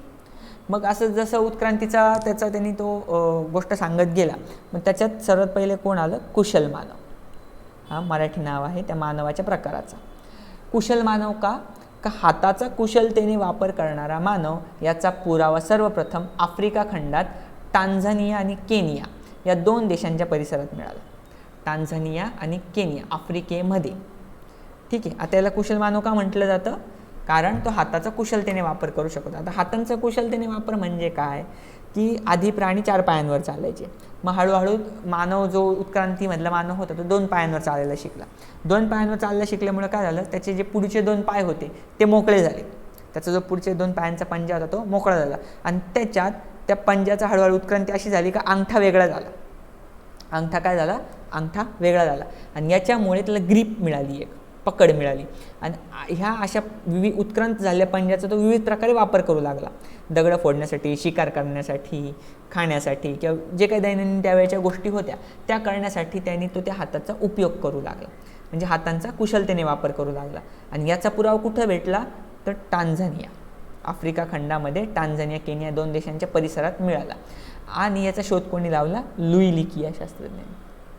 लुई लिकी या शास्त्रज्ञाने याचा शोध लावला. मग याला नाव काय दिलं? या कुशल मानवाला इंग्लिश नाव होमो हॅबिलस किंवा हॅबिलिस, होमो हॅबिलिस. ठीक आहे. आता याचं काय होतं की 2 पायांवर उभं राहून चालू शकत होता हा, मी मगाशी सांगितल्याप्रमाणे, पण त्याचा कणा पूर्ण ताठ नव्हता. 2 पायांवर चालत होता पण किंचित बाक येऊन चालायचा, असा चालायचा तो, किंचित बाक येऊन चालायचा, असा पूर्ण ताठ होऊन चालत नव्हता तो. ठीक आहे. किंचित बाक घेऊन चालायचा, पाठीला थोडा बाक होता त्याच्या. आणि त्याचा मेंदू कसा होता? मोठा होता. म्हणून याला काय म्हटलं जातं? हॅबिलिस. हॅबिलिस म्हणजे काय? हातांचा कुशलतेने वापर करणे. हाताचा कुशलतेने वापर करणे याला काय म्हटलं जातं? हॅबिलिस शब्द आहे त्याला. ठीक आहे. क्लिअर आहे. म्हणून याला काय म्हटलं जातं? कुशल मानव मराठी नाव आहे आणि हॅबिलिस त्याचं ते होमो हॅबिलिस इंग्लिश नाव आहे. मग त्याचे काय काय कॅरेक्टरिस्टिक्स विचारले, तुम्हाला विचारले होमो हॅबिलिसचे काय काय त्याचे गुणधर्म होते. तो 2 पायांवर उभं राहून चालू शकत होता पण त्याचा कणा पूर्ण ताठ नव्हता, किंचित बाक होता, मेंदू मोठा होता आणि हातांचा कुशलतेने वापर करत होता. मिळालं कुठं? Tanzania, Kenya. कुठे आलं? आफ्रिका खंडामध्ये. इथे त्याचे सर्वप्रथम अवशेष मिळाले. आणि कोणी शोध लावला? लुई लिकी. लुई लिकी याने त्याने म्हणजे शोध लावून सर्वात पहिले ते अशा प्रकारच्या मानवाला अवशेषांवरनं काय नाव दिलं? होमो हॅबिलिस. होमो हॅबिलिस. ठीक आहे. मग हा शिकार कर, प्राण्यांचा मांस खा. ठीक आहे. 2 पायांवर जेवढ्या गोष्टी करता येईल ते कर. हातांचा उपयोग करून हत्यारं बनव. ठीक आहे. किंवा काहीतरी वेगळ्या गोष्टी बनव. ह्या गोष्टी तो करायचा. नेक्स्ट आहे तुमचा ताठकण्याचा मानव. नेक्स्ट काय आहे? ताठकण्याचा मानव. आता ताठकण्याच्या मानवामध्ये काय येतं? हा खूप महत्त्वाचा उत्क्रांतीचा टप्पा होता मानवाच्या विकासाचा. ओके. याच्याने काय झालं? मानव जो आधी वाकून चालायचा तो आता ताठ झाला. तो आता काय झाला? ताठ झाला, स्ट्रेट झाला. आणि याला काय म्हटलं जातं? Homo erectus. याला काय म्हटलं जातं? Homo erectus. आणि इरेक्टस म्हणजे काय? ताठ उभा राहणारा. इरेक्टस. इरेक्टस म्हणजे काय? ताठ उभा राहणारा. याला काय म्हटलं जातं? Homo erectus. मेंदू कसा होता? अधिक विकसित होता. मेंदू कसा होता? अधिक विकसित. अधिक विकसित असल्यामुळे तो काय करायचा? आता त्याला हळूहळू गोष्टी कळायला लागल्या. त्याच्यामुळे तो समूहाने राहायला लागला. आधी एकटा राहायचा तर तो आता समूहाने राहायला लागला. कारण त्याला कळायला लागलं की एकट्याने कामं होण्यापेक्षा समूहाने कामं पटकन होता. शिकार मोठी करता येते, चांगली करता येते, अन्नानंतर वाटून घेता येतं, श्रम कमी पडता. ठीक आहे. ह्या सगळ्या गोष्टी त्याला कळायला लागलं. त्याच्यामुळे त्याचा मेंदू विकसित झाला आणि त्याच्यामुळे तो काय राहिला? समूहाने राहायला लागला. आणि याचे अवशेष कुठे मिळाले मग? एशिया, आफ्रिका, युरोपमध्ये. आणि त्यांनी बनवलेली हत्यारंसुद्धा मिळाली. त्यांनी बनवलेली हत्यारंसुद्धा याच्यात होती. ठीक आहे. ठिकठिकाणी याचे अवशेष जे मिळाले त्याच्यात ही गोष्ट होती. नेक्स्ट काय आहे बघा? शक्तिमान मानव. शक्तिमान मानव. शक्तिमान मानवाचं नाव काय आहे? निअँडरथल. निअँडरथल हा आणखी एक महत्त्वाचा टप्पा होता मानवी उत्क्रांतीमधला. मानवी उत्क्रांतीमधला आणखी एक महत्त्वाचा टप्पा. याचे मग कॅरेक्टरिस्टिक्सचे गुणधर्म काय होते? शरीर यष्टी दिप्पाड होती. दिप्पाड असा आडदांड होता तो. ठीक आहे. नंतर याचे अवशेष कुठे मिळाले? जर्मनीच्या निअँडरथल येथे. जर्मनीच्या निअँडरथल या ठिकाणी सर्वप्रथम याचे अवशेष मिळाले. म्हणून याला काय म्हटलं जातं? निअँडरथल मानव इंग्लिशमध्ये म्हटलं जातं. मराठीत काय म्हटलं जातं? शक्तिमान मानव. ठीक आहे. मराठीत काय म्हटलं जातं? शक्तिमान मानव. आणि इंग्लिशमध्ये निअँडरथल. कारण का जर्मनीमध्ये सर्वप्रथम निअँडरथल इथे याचे अवशेष सर्वप्रथम मिळाले. आता त्याच्या मेंदूची वैशिष्ट्ये काय होती? मेंदू ताठ कण्याच्या मानवापेक्षा अधिक विकसित होता. म्हणजे जो होमो इरेक्टस म्हणतो ना आपण, होमो इरेक्टसपेक्षा याचा जो काही मेंदू होता तो अधिक विकसित होता. ठीक आहे. म्हणजे तो अजून विचार करू शकत होता, अजून लॉजिकली तो त्याचं मेंटेन जे काही गोष्टी तो दैनंदिन जीवनातल्या करायच्या तो अजून जास्त स्पीडने किंवा कुशलतेने करत होता, मेंदू विकसित असल्यामुळे. नंतर गुहांमध्ये वस्ती करणार. ठीक आहे. आणि मांसाहारी होता. प्रामुख्याने काय होता? मांसाहारी, मांसच खायचा. ठीक आहे. याची शिकार करून, प्राण्यांची शिकार करून प्रामुख्याने मांस खायचा आणि गुहांमध्ये तो वस्ती करायचा. क्लिअर आहे. नंतर याला अजून एक शोध का लागला, दगडांवर गारगोटीचे दगड घासून अग्नी निर्माण करण्याची कला याने साधली होती. म्हणजे अग्नी जो म्हटला होता का मानवी याचा सर्वात पहिला शोध, मानवी जीवनातला मानवाचा सर्वात पहिला शोध काय म्हटलं तर आग म्हटली जाते. का मानवाने सर्वात पहिले काय शोधली, आग शोधली. ती कशी लावायची किंवा कशी क्रिएट करायची, ठिणगी कशी पेटवायची. तर कशापासून कोणाला कळली होती, ती निअँडरथल मानवाला कळली होती. तर का दगडांवर दगड घासले तर गारगोटीचे दगड घासून अग्नी निर्माण करतात, आणि अग्नी निर्माण केली त्याची ठिणगी उठली का गोष्टी पेटवता येतात. पण ती आपल्या कंट्रोलमध्ये त्यांनी केली, आग आपल्या कंट्रोलमध्ये करायचा प्रयत्न केला. ठीक आहे, हे कोणी केलं, शक्तिमान मानव, ज्याला आपण निअँडरथल मानव म्हणतो. आणि याच्याच नंतर काय झालं, त्याची जर का बुद्धी वाढत होती आणि त्याचं हळूहळू नॉलेज पण वाढत होतं आणि गोष्टी पण त्याला वेगवेगळी शोध लागत होते. तर मग थोड्या प्रथा रूढी निर्माण झाल्या. तर मृत व्यक्तींचं दफन कसं करायचं अशी विधी प्रस्थापित झाली. त्याच्याबरोबर त्याच्या वस्तूपूर, ठीक आहे.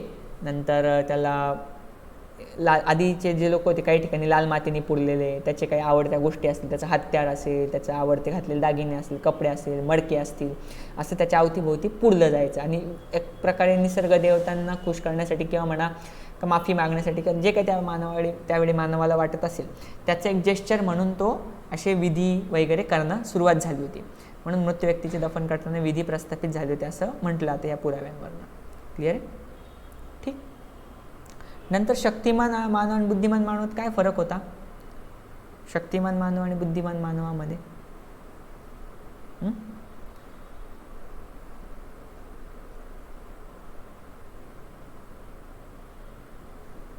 Just a minute.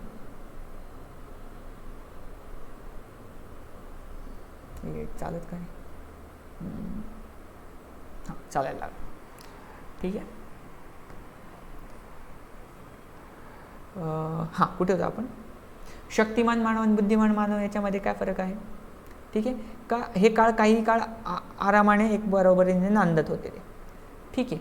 पण त्यांच्यामध्ये नंतर संघर्ष उद्भवायला लागला, कारण बुद्धिमान मानव हा काय होता याच्यापेक्षा प्रगत होता शक्तिमान मानवापेक्षा, ठीक आहे. आणि मग जो बुद्धिमान असतो तो काय करतो, आधीच्याचं थोडं त्याच्यावर कंट्रोल करायला बघतो किंवा त्याचं दमन करायचा प्रयत्न करतो. त्याच्यामुळे आधी बरोबर राहण्याचा प्रयत्न केला, पण प्रगत मानवाने नंतर निअँडरथलला काय करायचा प्रयत्न केला, दमन करण्याचा प्रयत्न केल्यामुळे त्यांच्यामध्ये संघर्ष उद्भवले.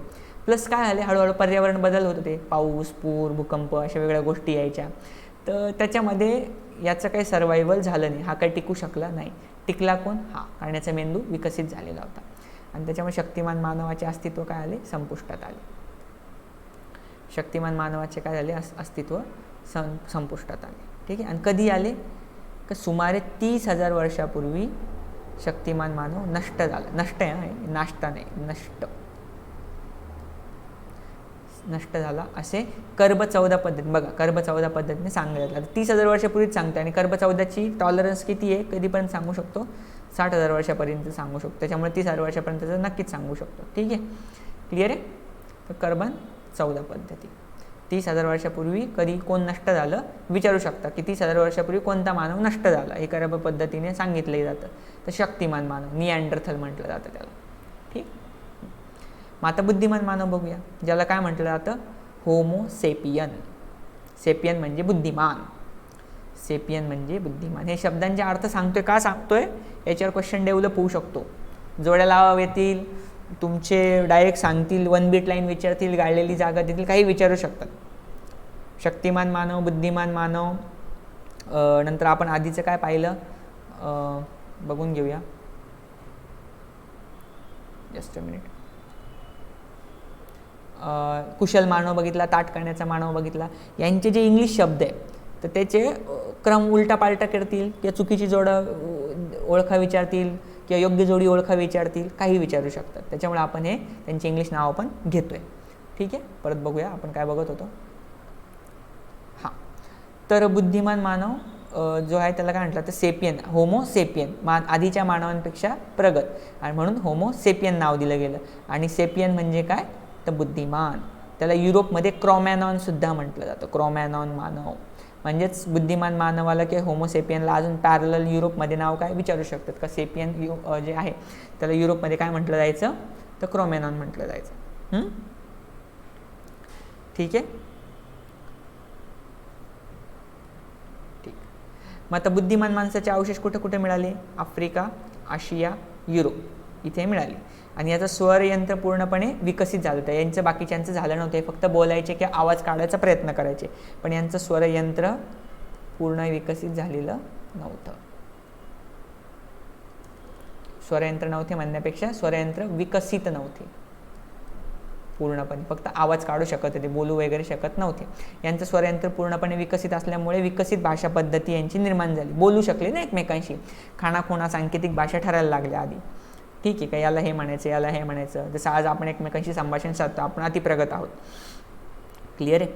तर हे जे काय आहे हे तेव्हा जशी त्याची स्वरयंत्र विकसित नुकतंच झालं होतं, तर हळूहळू गोष्टी कशा विकसित होत गेल्या त्याचं हे चित्रण, की आधी भाषा पद्धती विकसित, आधी सांकेतिक भाषा झाली, मग त्याच्यातनं हळूहळू भाषा पद्धती विकसित झाली. मग प्लस अजून तो काय करायला लागला? चित्रे काढू लागला. डोकं आहे, सृजनता वाढली, डोक्याची एक कलात्मक बाजू बाहेर यायला लागली मेंदूची, तर चित्रे काढू लागला. जो ते काय करत होता, शिकार म्हणा किंवा विविध सणवार तो साजरे करत होता, नाचगाणं करत होता, त्याचा तो गुहांमध्ये तेव्हा जे काही रंग अवेलेबल होते, मातीचे कलर, वनस्पतीचे कलर, त्यांच्याद्वारे तो गुहांमध्ये चित्रे काढायला लागला. तर आपल्या इथे मध्य प्रदेशमध्ये भीमबेटका इथं आदिमानवाची गुहाचित्रे जे आहेत ते खूप प्रसिद्ध आहेत. ठीक आहे, भीमबेटका येथे. क्लिअर आहे? तर तिथं जो चित्रे काढू लागला, कलात्मक वस्तू बनवला. तर कलात्मक वस्तू म्हणजे काय? तर मडकी, भांडी, हत्यारं, ठीक आहे, नंतर दागिने वेगळे, ते काय त्याला तेव्हा हाडं मिळत असतील, वेगळे मणके मिळत असतील, ज्या काही गोष्टी तेव्हा त्याला मिळत असतील. ठीक आहे, तर याचा तो काय करत होता, त्याच्यापासून तो कलात्मक वस्तू बनवत होता. क्लिअर आहे? कोण? बुद्धिमान मानव, ज्याला होमोसॅपियन आणि युरोपमध्ये क्रोमॅनॉन सुद्धा म्हटलं जातं. आता आपण जो सध्याचा मानव आहोत त्याला प्रगत बुद्धीचा मानव म्हटलं जातं. त्याचं नाव काय? Homo sapien sapien, double sapien. ठीक आहे, होमोसेपियन सेपियन हा अतिप्रगत बुद्धीचा मानव, आत्ताचा मानव, आजचा मानव, तुम्ही आम्ही सर्वे. ठीक आहे, विचारलं का सध्याच्या मानव कोणत्या प्रजातीचा आहे किंवा कोणत्या उत्क्रांतीतल्या टप्प्यातला आहे? तर होमोसॅपियन सेपियन, ज्याला मराठीत म्हटलं जातं प्रगत बुद्धीचा मानव. ठीक आहे, क्लिअर आहे? होप सो कळालं आहे. आता हे कसं कळलं जातं की जनुकशास्त्र जे म्हणतो आपण का आपले पूर्वज हेच होते, किंवा यांच्यापासूनच आपले म्हणतो आपले पूर्वज आधी तुमचा आधी कुशल मानव आला, मग ताटकाण्याचा आला, मग शक्तिमान आला, शक्तिमान मानव, मग तुमचा बुद्धिमान मानव. हे कधी कळतं? हे कशामुळे कळतं? तर जनुकशास्त्रामुळे कळतं, ज्याला आपण DNA ॲनालिसिस किंवा याला काय म्हटलं तर जनुकशास्त्राला जनुकशास्त्राला माझ्या मते DNAच म्हटलं जातं. ठीक आहे, DNA टेक्नॉलॉजी. ठीक आहे, तर DNA टेक्नॉलॉजीद्वारे कळतं आहे आपल्याला की आपले पूर्वज कोण होते? शक्तिमान आणि बुद्धिमान मानव होते असे म्हणता येते जनुकशास्त्राच्या आधारे, DNA ॲनालिसिसच्या आधारे. का आपल्यात जे काय आज गुणसूत्र आहेत, ठीक आहे, DNA, RNA, डिऑक्सी रायबोन्यूक्लिक ॲसिड आणि रायबोन्यूक्लिक ॲसिड, यांच्यामध्ये गुणसूत्रांची जी एक शृंखला असते, शृंखला, चेन. ठीक आहे, त्याच्यानुसार त्याच्यात जे गुणसूत्रांची जोडी असते त्याचं जे एक लिंकेज असतं, लिनेज असतं. ठीक आहे, त्याच्या थ्रू कळतं आपल्याला की बुद्धिमान मानव आणि शक्तिमान मानव आपले पूर्वज होते. ठीक, क्लिअर राहील लक्षामध्ये? आणि त्याच्यामध्ये अजून काय कळालं की इसवी सन सुमारे हळूहळू जो विकसन होत होत्या गोष्टी, का शिकारीपासून तो स्थिर होत होता, नंतर कपडे घालायला लागला, निवारे बनवायला लागला, हळूहळू गोष्टी बनवायला लागला, वस्तू बनवायला लागला, तर हे त्याची प्रगती होत होती. त्याच्यात अजून एक महत्त्वाचा, मग त्यांनी चाक, पहिले अग्नीचा शोध लावला, मग चाकाचा शोध लावला, मग हळूहळू त्याचं असं ते विकासाचे हळूहळू टप्पे तो गाठत गेला. त्याच्यात महत्त्वाचा टप्पा कोणता आला? का इसवी सन पूर्व सुमारे 11,000 ते 10,000 वर्षाच्या सुमारास आधुनिक मानवाने पशुपालन आणि शेतीतंत्र विकसित केले. पशुपालन कसं विकसित केलं? 3 स्टेपमध्ये. आधी प्राणी पकडायचे टोळीमध्ये, त्यांना मग माणसळावायचं, त्यांना माणसासारखं ट्रेनिंग द्यायचं, मानवांमध्ये राहण्याची त्यांना ट्रेनिंग द्यायची, आणि त्यांच्यापासून दूध दुभतं, त्यांच्याकडनं कामं करून घेणं आणि त्यांना पाळीव करून घेणं, हा 3रा टप्पा. अशा 3 टप्प्यामध्ये त्यांना काय केलं जायचं? माणसाळलं जायचं त्यांना. ठीक आहे, त्याच्यामुळे याला काय म्हटलं? आणि पशुपालन, दूध दुभते करून घेणं हा त्याचा शेवटचा सर्वात टप्पा. त्याच्यापासून आपण कामं करून घेतोय, दूध दुभते घेतोय, त्याचा सर्वात माणसाळलेल्याचा सर्वात लास्ट टप्पा. ठीक आहे. मग सर्वात पहिला कोणता प्राणी माणसाळवला होता माणसाने? कुत्रा. आणि याचा उपयोग तो शिकारीसाठी, ठीक आहे, विविध कामे बाकीच्या गोष्टींसाठी करून घ्यायचा तो. आज पण बघा आपण डॉगला पेट करायचं असेल तर डॉगला सर्वात पहिले प्रेफरन्स देतो. त्याचा हा मागचा रेफरन्स आहे का? हे कुठून सुरुवात आहे? आदिमानवापासून. कारण सर्वात पहिले माणसाळवलेला प्राणी कोणता होता? आपण कुत्रा होता. ठीक आहे. आणि त्याच्यानंतर शेतीतंत्रसुद्धा विकसित केलं. शेतीतंत्रसुद्धा विकसित केलं आणि मग मानवी जीवनाला काय आली? स्थिरता. मानवी जीवनाला काय आली? स्थिरता आली. क्लिअर आहे? नेक्स्ट बघूया. मग अजून याच्यात काय झालं की याच्यात गोष्टी काही व्हायला लागल्या. जेव्हा जस्ट अ मिनिट, हां, मृत प्राण्यांचे शरीराचे विघटन व्हायला लागलं. ठीक आहे. आता काही प्राणी मृत व्हायचे, काही दफन केले जायचे, माणसांचे पण काही सांगाडे दफन केले जायचे. तर यांचे विघटन होऊन त्यांची हाडे विखुरली जायची. ठीक आहे. आणि हळूहळू मातीत गाडली जायची. आणि गाडली जाऊन काय होतं? त्यांचे जे हाडांचे छोटे छोटे पोर्स, ज्याला आपण सच्छिद्र म्हणतो, त्याच्या पोकळ्यांमध्ये हे मातीमधील खनिजे किंवा माती जमा व्हायची. आणि हळूहळू पूर्ण विघटन झालं का त्या हाडांच्या शेपमध्ये किंवा त्या हाडांच्या आकारामध्येच तो खनिज त्या याच्यात हे व्हायचा, जमा व्हायचा. म्हणजे समजा अशा आकाराचं हाड आहे काहीतरी, ठीक आहे, अशा आकाराचं काहीतरी पायाचं हाड आहे असं समजूया आपण. ठीक आहे. हे असं विखुरलं म्हणजे असं जमिनीत फेकलं गेलं लांबवर किंवा हवे किंवा बाकीच्या कारकांद्वारे कुठंतरी गेलं आणि जमिनीत गाडलं गेलं. जमिनीत वर्षानुवर्ष खाली असल्यामुळे काय आलं? जमिनीत जे काही मिनरल्स होते ते त्याच्या सच्छिद्रांमध्ये त्याच्यात गेले.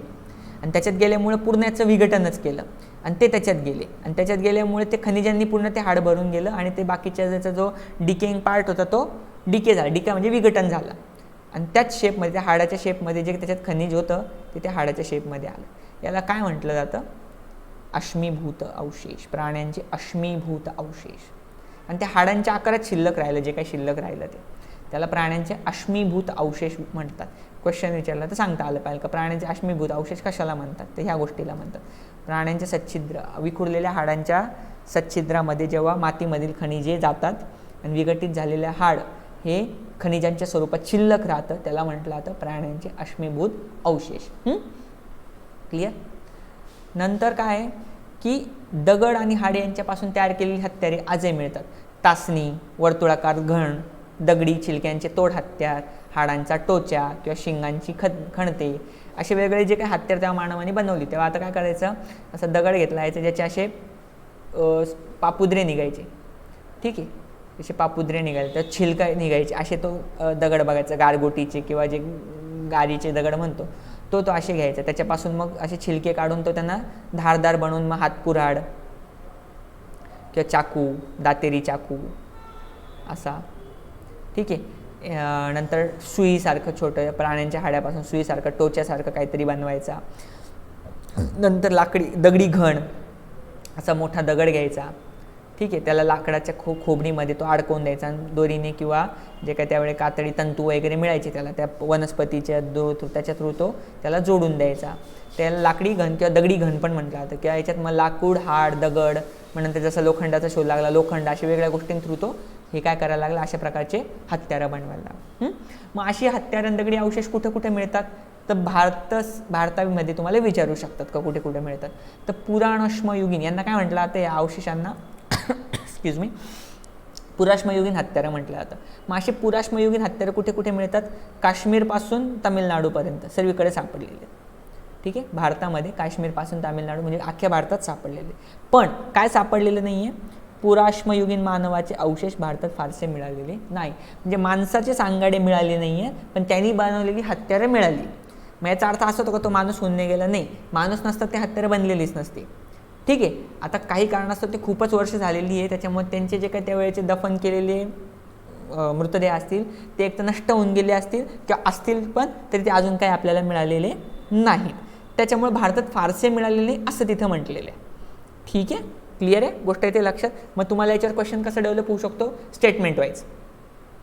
का की तुम्हाला स्टेटमेंटमध्ये सांगतील का भारतात पुराश्मयुगीन अवशेष काश्मीरपासून तामिळनाडूपर्यंत हत्यारं सापडलेली आहेत. आणि दुसरं स्टेटमेंट राहील का पुराश्मयुगीन मानवाचे अवशेष भारतात फारसे मिळाले नाही. मग कोणतं योग्य, अयोग्य, ब योग्य, दोन्ही योग्य, दोन्ही चूक, मग ते सांगायचं. किंवा एक स्टेटमेंट थोडंफार चुकीचं करतील, दुसरं बरोबर करतील, दुसरं बरोबर करतील, पहिलं चुकीचं करतील किंवा दोन्ही चुकीचं करतील, काही करू शकतात. त्याच्यामुळे ही जी काही फॅक्ट आहे ती नीट लक्षात ठेवायची. ठीक. मग आता काय सापडलं, मध्य प्रदेशात हथनोरा नावाचं गाव होतं आहे, म्हणजे तिथं अश्मीभूत कवटी. आता अश्मीभूत म्हणजे काय तुम्हाला सांगितलं, अश्मीभूत म्हणजे काय सांगितलं, तर अश्मीभूत कवटी आणि खांद्याचं हाड सापडले आणि ते जे अवशेष मिळाले ते एका पुराश्मयुगीन स्त्रीचं आहे. ते DNA ॲनालिसिसवरनं आणि ते जे हाडांचं एक प्रकारे स्ट्रक्चर असतं त्याच्यावरून ते तिथले जे अभ्यासक होते त्यांनी ओळखलं का हा जो सांगाडा आहे किंवा हे जे हाड आहे ते स्त्रीचं आहे. ते कुठल्या स्त्रीचं आहे, पुराश्मयुगीन स्त्रीचं आहे. ठीक आहे. पुराश्म म्हणजे जुन्या काळातलं अश्मयुग जे होतं तेव्हा जे काही मानव होते त्याला पुराश्मयुगीन स्त्री किंवा पुराश्मयुगीन मानव म्हटलं जातं. ठीक आहे. तर कुठे मिळाले, मध्य प्रदेशात हथनोरा. याच्यावर एक क्वेश्चन डेव्हलप होऊ शकतो. तसेच पद्दुचेरीजवळ एका गावात एका बालकाची अश्मीभूत कवटी मिळाली आहे. बालक म्हणजे लहान मुलगा. ठीक आहे. पद्दुचेरीजवळ. आणि महाराष्ट्रात कुठे मिळाले, आता महाराष्ट्र सेंट्रिक बघा. महाराष्ट्रात पुराश्मयुगीन स्थळांपैकी आपल्या नाशिक जवळचं गंगापूर गाव, तिथं काही गोष्टी मिळाल्या आहेत. आणि नेवाशा, जिथं ज्ञानेश्वरी लिहिली होती असं म्हणतात खांबाला टेकून, तिथं चिरकी नेवासा ही स्थळ आहे. तिथं हे जे पुराश्मयुगीन जे अश्मीभूत अवशेष आहेत ते तिथं मिळाले आहे. तर गंगापूर कोणत्या नदीच्या किनारी आहे, गोदावरी किनारी. चिरकी नेवासा प्रवरा नदीच्या किनारी. आता आपण फॅक्ट आहे त्या लक्षात ठेवा. उद्या विचारू शकतात का पुराश्मयुगीन ज्या काही स्थळं आहेत महाराष्ट्रातील ते गंगापूर गाव कोणत्या नदीच्या किनारी आहे आणि चिरकी नेवासा कोणत्या नदीच्या किनारी हे विचारू शकतात. किंवा महाराष्ट्रातील पुराश्मयुगीन स्थळं कोणती ते विचारू शकतात. किंवा महाराष्ट्रातील पुराश्मयुगीन स्थळं कुठे आहेत, तर एक कुठे आहे नाशिक, एक कुठे आहे नेवासा. नेवासामधलं चिरकी नेवासा हे गाव. ठीक आहे. नंतर बघा मध्ययुगीन अवशेष भारतात राजस्थानमधील, आता हे झालं पुराश्मयुगीन. आता मध्ययुगीन, त्याच्या पुढचा काळ. मध्ययुगीन अवशेष कुठे कुठे मिळाले, राजस्थानमधील बागोर आणि मध्य प्रदेशातील भीमभेटका. म्हणजे ते गुहाचित्र होते ते कधीचे आहे, मध्याश्मयुगातली आहे. मध्याश्म. ठीक. तिथं हे अवशेष मिळाले आहे. नंतर परत कुठे मिळाले, गुजरातमधील लांघणज, गुजरातमधील लांघणज आणि महाराष्ट्रामधील जळगाव जिल्ह्यात पाटणा देवी माहीत असेल तुम्हाला, तर तिथे हे मिळालेलं आहे. लक्षात ठेवा. नंतर अजून बघूया काय मिळाले. ठीक आहे. तर हे काय होतं तुमचं आत्तापर्यंत मानवी, जस्ट अ मिनिट, हे आत्तापर्यंत जे बघितलं ते मानवी उत्क्रांतीचा इतिहास बघितला आणि त्याच्यातली जी महत्त्वाची माहिती आहे जी आपल्याला परीक्षेच्या दृष्टीने महत्त्वाची आहे ती आपण बघितली. ठीक आहे. तर ही जी माहिती ती लक्षात ठेवा. हे फक्त अश्मयुग किंवा पुराणाश्मयुग, मध्याश्मयुग, ठीक आहे, नवाश्मयुग ह्या गोष्टींपर्यंत हे मर्यादित आहे. आता इथून जो काळ सुरू होता तो नवाश्मयुगाचा होता. नवाश्मयुगामध्ये काय झालं, मानवाची शेती पशुपालनामुळे प्रगती व्हायला लागली, स्थिर स्थावर होऊ लागला, नवीन नवीन गोष्ट बनवू लागला. त्याच्यात मेन काय झालं, चाकाचा शोध लागला. ठीक आहे. चाकाचा शोध लागला. चाकाच्या शोधामुळे काय झालं का जे तो भांडी वगैरे माती बनवायचं ते त्याचं जे काही उत्पादन होतं ते मोठ्या प्रमाणावर व्हायला लागलं. ठीक आहे. मग मोठ्या प्रमाणावर व्हायचं, मग उत्पादन झालं तर मग तो त्याचं हे पण करायचा, मोठ्या प्रमाणात उत्पादन करून ते विकू लागला. मग व्यापार वाढला. ठीक आहे. व्यापार वाढला, मग लेखाजोखा वाढला. मग काय झालं, त्याची भाषा, मग त्याचं रेकॉर्ड ठेवण्याची गरज भासू लागली, वस्तू विनिमय साधू लागला. म्हणजे हळूहळू स्थिरता येऊन मानवाची डेव्हलपमेंट सुरू झाली. मग याच्यातनं नागरी संस्कृती उदयाला आल्या. याच्यातनं काय झालं, नागरी संस्कृती उदयाला यायला लागल्या. मग नागरी संस्कृती उदयाला यायला लागल्यामुळे काय झालं का त्याच्यात अजून त्यांची एक काय म्हणतो स्थिर स्थावरमुळे राजसत्ता, धर्मसत्ता, विविध प्रथा, रूढी, परंपरा, भाषा, ठीक आहे, रहनसहन, ह्या सगळ्या गोष्टी उदयाला आल्या. मग आता तो भाग आपण बघूया का त्याच्यात नक्की काय काय झालं. विविध संस्कृती. ठीक आहे. ठीक आहे. आता ज्या गोष्टींमुळे मानवाचे आयुष्य स्थिर झाले त्या शेतीचा शोध सुमारे कधी लागला, 11,000 वर्षापूर्वी लागला. मेन स्त्रोत काय होता, शेतीचा 11,000 वर्षापूर्वी शोध लागला. आणि याचे पुरावे सर्वप्रथम कुठे मिळाले आहेत, सर्वप्रथम इस्रायल आणि इराक. इस्रायल आणि इराकमध्ये शेतीचे पुरावे आत्तापर्यंतच्या उत्खननानुसार 11,000 वर्षापूर्वी लागला आहे. याच्यानंतरची जर का एखादी साईट निघाली तर तिथं पण ते मग ते अजून टाईमलाईन ती मागे जाईल. पण आत्तापर्यंतच्या आपल्या पुस्तकांमध्ये काय दिलेलं आहे, 11,000 वर्षापूर्वी. ठीक आहे, मग हाच आकडा लक्षात ठेवायचा. 11,000 वर्षापूर्वी शेतीचा शोध लागलेला आहे. ठीक आहे, क्लिअर. तर 11,000 वर्ष शेतीचा शोध. आणि त्याचा पुरावे कुठे मिळाले, सर्वप्रथम इस्रायल. इस्रायल कुठे आलं, आशिया खंडात. इस्रायल हे विचारलं कोणत्या खंडात आहे, तर आशिया खंडात आहे, मिडल ईस्ट, मध्य पूर्व, मध्य पूर्व नाही, मिडल ईस्ट, याला आपण म्हणजे सौदी अरेबिया इकडे आहे. ठीक आहे, आणि इकडे हा जॉर्डन देश वगैरे, इकडे वरती सिरिया, आणि इकडे इस्रायल छोटा देश. ठीक आहे, आता महत्त्वाच्या तो खूप म्हणजे मध्यंतरी चालू घडामोडी असल्यामुळे इस्रायल सेंट्रिक एक क्वेश्चन इथं आहे आपल्या अभ्यासक्रमामध्ये, तर विचारू शकतात. ठीक आहे, इस्रायल. आणि इराक कुठे आहे, अफगाणिस्तानच्या पुढे, शेजारी. ठीक आहे, इराक इराण हे शेजारी देश आहे. अफगाणिस्तानच्या पुढे हे इराक देश येतो. तर तिथे सर्वप्रथम 11,000 वर्षापूर्वी शेतीचा शोध लागल्याचा पुरावा आहे. मग तेच मागाशी सांगितल्यामुळे विविध कौशल्यांच्या आधारे उत्पादनातील वाढ, चाकाचा उपयोग, व्यापारातील भरभराट, विकसित लिपींचा उपयोग इत्यादी गोष्टींमुळे नवाश्मयुगीन संस्कृतीमधून नागरी संस्कृती उदयाला आली. जगातील 4 प्रदेशांमध्ये साधारणपणे एकाच कालखंडात इसवी सन पूर्व 3,000 वर्षापूर्वी, साधारण कोणत्या कालखंडामध्ये, साधारण इसवी सन पूर्व 3,000 वर्ष, म्हणजे इसवी सन आता 2,000 वर्ष झाली आहेत आणि हे 3 म्हणजे जवळपास 5,000 वर्षांपूर्वीचा कालखंड आजपासूनचा. तेव्हा साधारण ह्या 4 ठिकाणी नागरी संस्कृती उदयाला आल्या. कुठे कुठे, मेसोपोटेमिया, इजिप्त, भारतीय उपखंड आणि चीन, हे ते 4 प्रदेश. मग तुम्हाला विचारलं की साधारण इसवी सन पूर्व 3,000 वर्षापूर्वी कुठे कुठे नागरी संस्कृती उदयाला आल्या किंवा किती ठिकाणी आल्या, तर किती ठिकाणी आलं त्याचा आन्सर आहे 4. आणि कुठे कुठे आलं तर मेसोपोटेमिया, इजिप्त, भारतीय उपखंड, चीन, हे त्याचं आन्सर. आणि हे सर्व नद्यांच्या काठांवर विकसित झाले, सर्व नद्यांच्या काठांवर विकसित झाले. म्हणून यांना काय म्हटलं तर नद्यांच्या खोऱ्यांमधील नागरी संस्कृती, नद्यांच्या खोऱ्यांमधील नागरी संस्कृती. आता नद्यांच्या खोरीच का, कारण मानवाला स्थिर स्थावर व्हायचं, तर मानव कुठे बघतो, जिथं पाणी साठा जवळ आहे ती जागा जवळ बघतो. त्याच्यामुळे नदी काठीच कधी पण मानवी संस्कृती बहरलेल्या आहेत, ही गोष्ट लक्षात घ्या. म्हणून नद्यांच्या खोऱ्यांमधील नागरी संस्कृती असं म्हटलं जातं.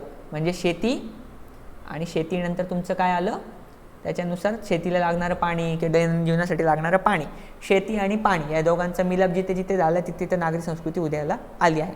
आता हा जो चाकाचा शोध आहे हा कसा लागला आहे तो सांगतो. का इजिप्तमध्ये जे काही लोक होते ते आधी काय करायचे, लाकडी फळी घ्यायचे अशी आणि तिला गोल गोल फिरवून त्याच्यावर मडकं वगैरे किंवा अशी त्याची बांधणी करायची. ठीक आहे, मग हे कंटिन्यू करता करता त्यांच्या असं लक्षात आलं का असा पण आकार तयार होऊ शकतो. मग आधी मडकी बनवण्यासाठी चाकाचा उपयोग करण्यात आलेला, कधी पण लक्षात ठेवा. ठीक आहे, आणि मग त्याचा उपयोग आपण घोडागाडी, रथ वगैरे, बैलगाडी अशा गोष्टींसाठी पण केलेला आहे. म्हणजे आधी पहिली फळीच होती, हा आकार होता, हिला गोल गोल फिरवून फिरवून त्यांच्या असं लक्षात आलं का असा पण आकार बनवू शकतो. मग त्यांनी गोल आकार बनवला, कारण त्याचे जे कॉर्नर्स असतील ते त्यांना लागत असतील. ठीक आहे, काहीतरी घडवताना, मूर्ती घडवताना त्याला कॉर्नर्स लागत, म्हणजे त्याची इजा होत असेल म्हणून त्यांनी ते कट केले असतील. ठीक आहे, ते कट करून मग त्याचा आकार तो असं होता होता गोल झाला, आणि गोल झाला मग ते चाक निर्माण झालं. आणि चाकाचा नंतर फक्त मडकी घडवण्यासाठी नाही, तर असा वहन करण्यासाठी पण उपयोग व्हायला लागला. त्याच्यापासून रथ, गाड्या वगैरे बनवायला लागल्या. ठीक आहे, राहील गोष्ट लक्षामध्ये. आणि मग मेसोपोटेमिया आणि इजिप्त, भारतीय उपखंड, चीन हे ते 4 प्रदेश होते. ठीक आहे, मग आता कोणत्या ठिकाणी डेव्हलप झालं ते बघून घेऊया आपण. बघा, सर्वात पहिले मेसोपोटेमिया. आता मेसोपोटेमिया म्हणजे काय, हे देशाचं नाव नाही. कोणत्या, तुम्हाला विचारलं मेसोपोटेमिया याचा अर्थ काय, तर तुम्ही म्हणाल देशाचं नाव आहे, तर देशाचं नाव नाही, हे प्रदेशाचं नाव आहे. कोणत्या प्रदेशाचं, जे काही इराक, सिरिया, इराणचा जो भाग आहे अफगाणिस्तान तिकडचा, तिथं 2 नद्या आहेत अशा, टायग्रीस किंवा ज्याला टायग्रीस पण म्हणतात इंग्लिशमध्ये, आणि युफ्रेटिस, अशा 2 नद्या आहेत. या 2 नद्यांमधला हा जो प्रदेश आहे ना, याला दुआबचा प्रदेश म्हणतात. दुआब. आपल्या भारतामध्ये यमुना आणि गंगेचा दुआबाचा प्रदेश आहे. इकडे यमुना आहे, इकडे गंगा आहे. ठीक आहे, हे भारतातलं झालं. ठीक आहे, हे सोडून द्या. तिथं मेसोपोटेमियामध्ये काय आहे, टायग्रीस आणि युफ्रेटिस. ठीक आहे. या दुआबाच्या प्रदेशामध्ये नागरी संस्कृती उदयाला आली. तिला नाव काय दिलं तर मेसोपोटेमियन संस्कृती. मेसोपोटेमियन संस्कृती. ठीक आहे. कोणत्या दोन नद्यांच्या दरम्यान येते? टायग्रीस आणि युफ्रेटिस. हे लक्षात ठेवा, विचारू शकतात. आणि हा प्रदेश कुठला येतो? प्रामुख्याने आजचा तुर्कस्तान, सिरिया, इराक हा प्रदेश येतो. इथून या नद्या वाहतात. याच्या दरम्यान ही संस्कृती उदयाला आली. ही सर्वात प्रगत संस्कृती होती. हिची स्वतःची लिपी होती जी आता अवगत आहे. हिच्यात अक्कड, सुमेरियन अशाच नंतरच्या संस्कृती उदयास आले. ठीक आहे. आणि त्याची प्राचीन महत्त्वाची शहरांचं नाव काय होतं? ऊर, उरुक, निप्पूर. मग तुम्हाला प्रश्न काय विचारू शकता? मेसोपोटेमियन संस्कृतीमधील प्राचीन नगरांची नावं काय होती? किंवा असं देतील ऊर, उरुक, निप्पूर ही कोणत्या संस्कृतीमधील प्राचीन नगरांची नावं आहेत? क्लिअर आहे. इथं क्वेश्चन डेव्हलप होऊ शकतो. लक्षात राहील, ही प्राचीन नगरे होती ऊर, उरुक आणि निप्पूर. ठीक आहे. नंतर इजिप्त. इजिप्त ही खूप सर्वात महत्त्वाची संस्कृती. तुम्ही काही मूवीज पण बघितली असली इजिप्तच्या मम्मीवर, पिरॅमिड वगैरे. पिरॅमिड तर सर्वांनाच माहिती. ठीक आहे. हे त्यांचं सर्वात मार्वल आर्किटेक्चर वगैरे, त्यातले फेरो, तिथल्या राजांना फेरो म्हटलं जायचं. ठीक आहे. या गोष्टी तुम्हाला माहीत असतील. तर इजिप्त कुठे आलं? आफ्रिका खंडाच्या उत्तरेला. हा जो असा आफ्रिका खंड आहे याच्या इथं, हा उत्तरेला, इथं हे सहारा वाळवंट आहे एवढं. तर इथं उत्तरेला ही अशी नाईल नदी वाहते. ओके. तर ह्या नाईल नदीच्या काठावर ही मेसोपोटेमियन संस्कृती टायग्रीस आणि युफ्रेटिस नदीच्या काठावर. इजिप्त कुठं? नाईल नदीच्या काठावर. नाईल. ठीक आहे. नाईल नदीच्या काठावर. मग या नाईल नदीच्या खोऱ्यात काय एक समृद्ध संस्कृती बहरली, ती म्हणजे इजिप्तची प्राचीन संस्कृती. आणि नाईल नदीच्या का तिथं तिला जेव्हा पूर यायचा तर तिच्या गाळाला हे लोक अडवायचे. म्हणजे तिच्या पुराचं पाणी अडवायचे, असं बंधारे, छोटे छोटे बंधारे बांधून. आणि त्याच्याच नंतर काय करायचे? आता हा समजा मी बंधारा बांधलं आहे, पाणी अडवलं. मग जेव्हा याच्या गाळ काय व्हायचा? सेटल व्हायचा, तो गाळ खाली बसायचा. तर मग हे जे वरचं स्वच्छ पाणी आहे ते सिंचनासाठी किंवा पाण्यासाठी, पिण्यासाठी याचा उपयोग करायचे. आणि मग त्या गाळा, त्या सुपिकेच्यात त्या गाळामुळे काय व्हायचं? शेतीसाठी पण जमीन उपलब्ध व्हायची, तिथं शेती करायची. कळालं? म्हणजे दोन्ही गोष्टी करायची. पुराचं पाणी अडवून, कारण तो एक वाळवंटाचा प्रदेश आहे, तिथं पाण्याची कमतरता आहे. पण ही नाईल नदी तिथून इजिप्तची जीवणी असल्यामुळे ती काय करायची? तिला जेव्हा पूर यायचा तेव्हा लोकांनी जरा डोकं लावलं. हे छोटे छोटे बंधारे बांधून तिथं पाणी अडवलं. मग ते पाणी अडवून काय करायचे? ते थोडं स्थिर झालं का त्याचा गाळ खाली बसायचा. तो गाळ खाली बसल्यामुळे ती जमीन सुपीक व्हायची आणि वरचं पाणी सिंचनासाठी, पिण्यासाठी वगैरे उपयोग करायचे.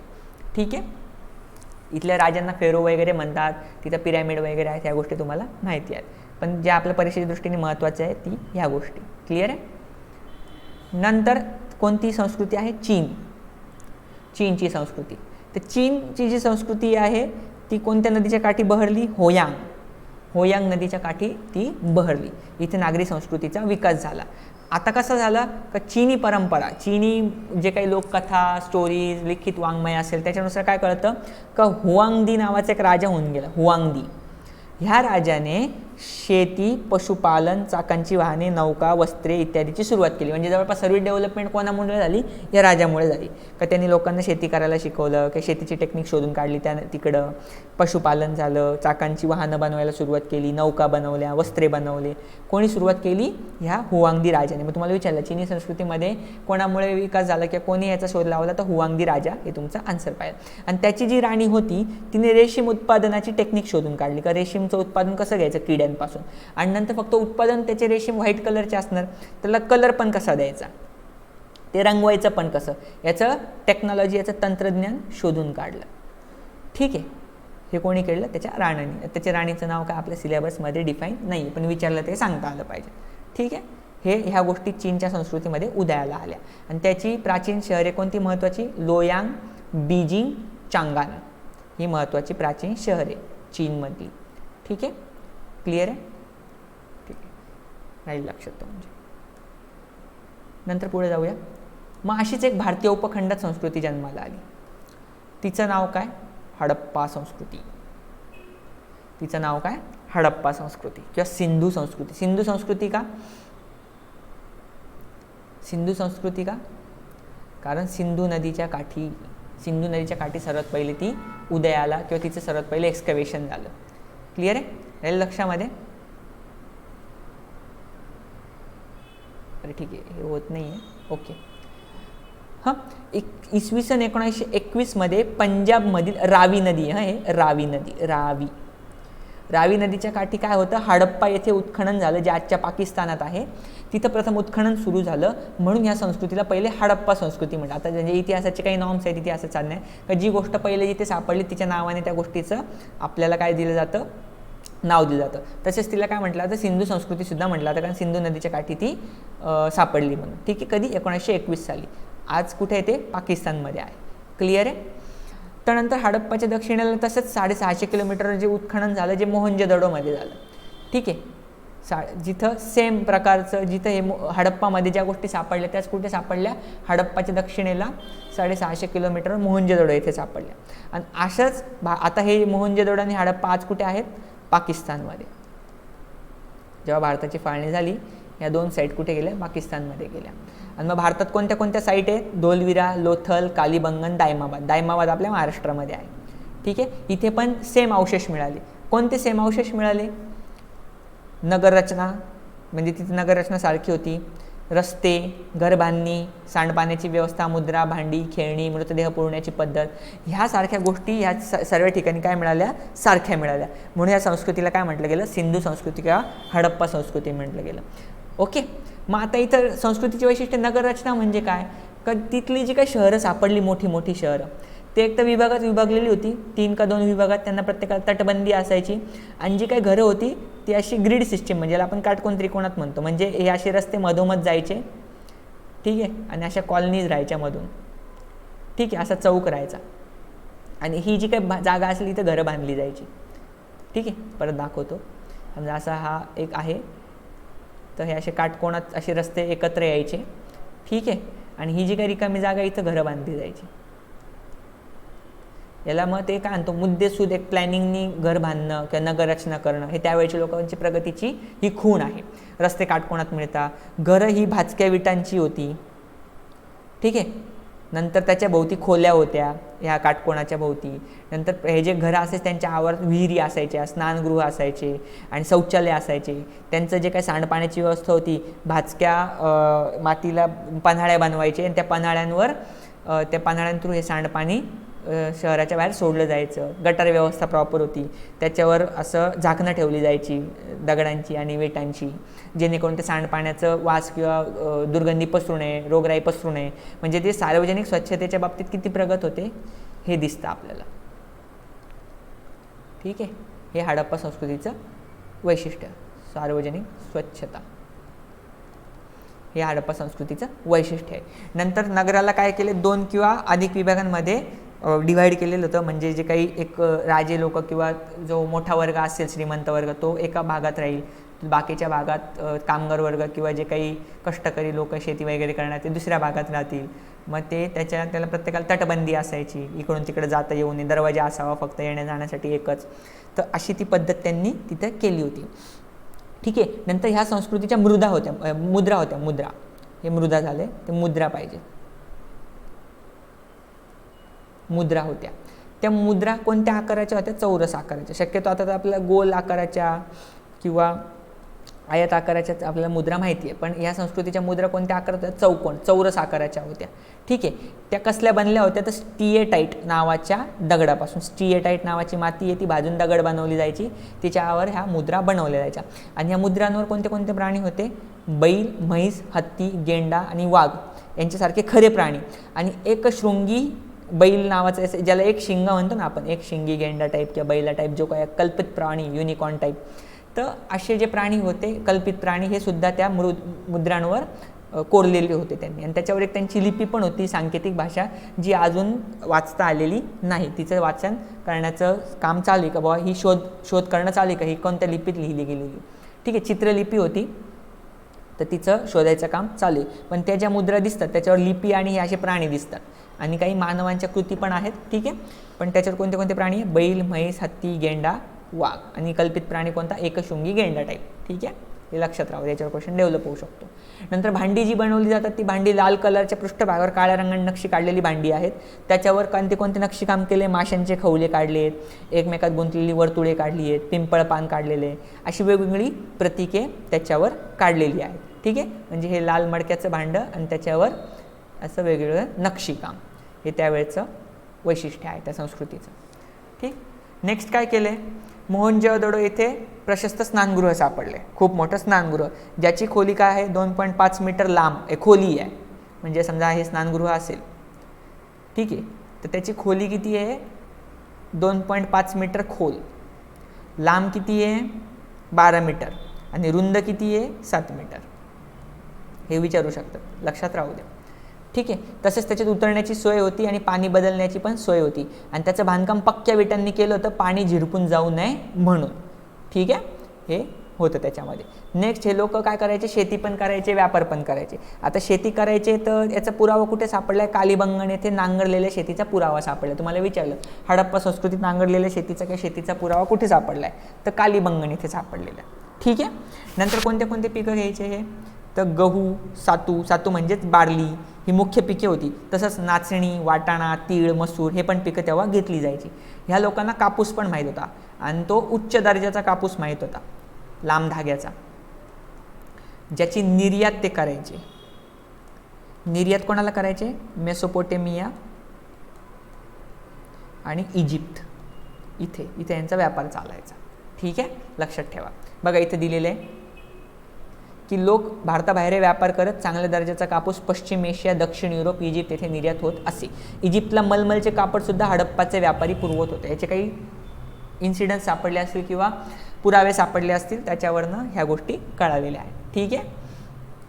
नंतर आता बघा काय काय सापडलेले खनिजे बाकीचे. काश्मीर, भारत, इराण, अफगाणिस्तान, बलुचिस्तान येथून चांदी, जस्त, मौल्यवान खडे, माणके, देवदार लाकूड आणलं जात. म्हणजे कोणत्या कोणत्या प्रदेशातनं काय काय आणलं जायचं इथं दिलेलं आहे. ठीक आहे. काश्मीर, भारत, इराण, अफगाणिस्तान, बलुचिस्तान येथनं काय काय यायचं, चांदी, जस्त, मौल्यवान खडे, माणके, देवदार लाकूड. ठीक आहे. आणि व्यापार आणि खुष्कीच्या मार्गे सुद्धा याचा व्यापार व्हायचा. व्यापार कोणत्या मार्गे व्हायचा, खुष्कीच्या आणि समुद्रामार्गे दोन्ही पद्धतीने होत होता. म्हणजे जहाज बांधणीचा योग इथं सुद्धा माहीत होतं. म्हणजे जहाज बांधणी आणि नौका ह्या गोष्टीसुद्धा यांना माहीत होत्या किंवा यांना बनवता येत होत्या. प्रगत यांचं तंत्रज्ञान होतं. ठीक आहे. लोथल इथे गोदी सापडली. गुजरातमध्ये जे लोथल येथे येतं तिथं मोठ्या आकाराची गोदी सापडली. गोदी म्हणजे डॉकयार्ड सापडले. ठीक आहे. आणि हडप्पा संस्कृतीचा व्यापार अरबी समुद्रामार्गे चाली, ज्या आजचा अरबी समुद्र त्या मार्गे तो चालायचा. ठीक आहे. या गोष्टी लक्षात राहा. क्लिअर. नंतर ही संस्कृती नष्ट का झाली, वारंवार येणारे पूर, परकीय टोळ्यांची आक्रमणे, व्यापारातील घट, भूकंप, नद्यांची पात्रे कोरडी पडणे यामुळे या संस्कृतीचं काय झालं, ऱ्हास झाला. ही संस्कृती कालवश झाली. म्हणजे काय व्हायचं मग, भूकंप, नद्यांची पात्र कोरडी पडणं, त्याच्यामुळे तिथं राहणं नकोसं झालं. मग लोकांनी काय केलं, स्थलांतर केलं. स्थलांतर केल्यामुळे शहरांचा ऱ्हास झाला. कारण एकदा स्थलांतर केलं का मग संस्कृती विसर पडतो, लिपीचा विसर पडतो, कारण खाण्यापिण्याचे हाल होतात तर बाकीच्या गोष्टींचा विसर पडणं साहजिक आहे. त्याच्यामुळे संस्कृती ऱ्हास पावली. पण ही काय होती, भारतातील भरभराटीला आलेली नागर संस्कृती होती, जिने भारतीय संस्कृतीचा पाया घातला. ठीक आहे. भारतीय संस्कृतीचा पाया कोणी घातला आहे, हडप्पा संस्कृतीने. ठीक आहे. नेक्स्ट, वैदिक संस्कृती. याच्यावर पण क्वेश्चन विचारलेला आहे तुम्हाला. अथर्ववेदमध्ये काय दिलेलं आहे किंवा कोणत्या वेदामध्ये किंवा कोणत्या ग्रंथामध्ये औषधी वनस्पतींची माहिती, हा क्वेश्चन विचारलेला होता. म्हणून वैदिक संस्कृतीची माहिती आपण बघून घेऊया.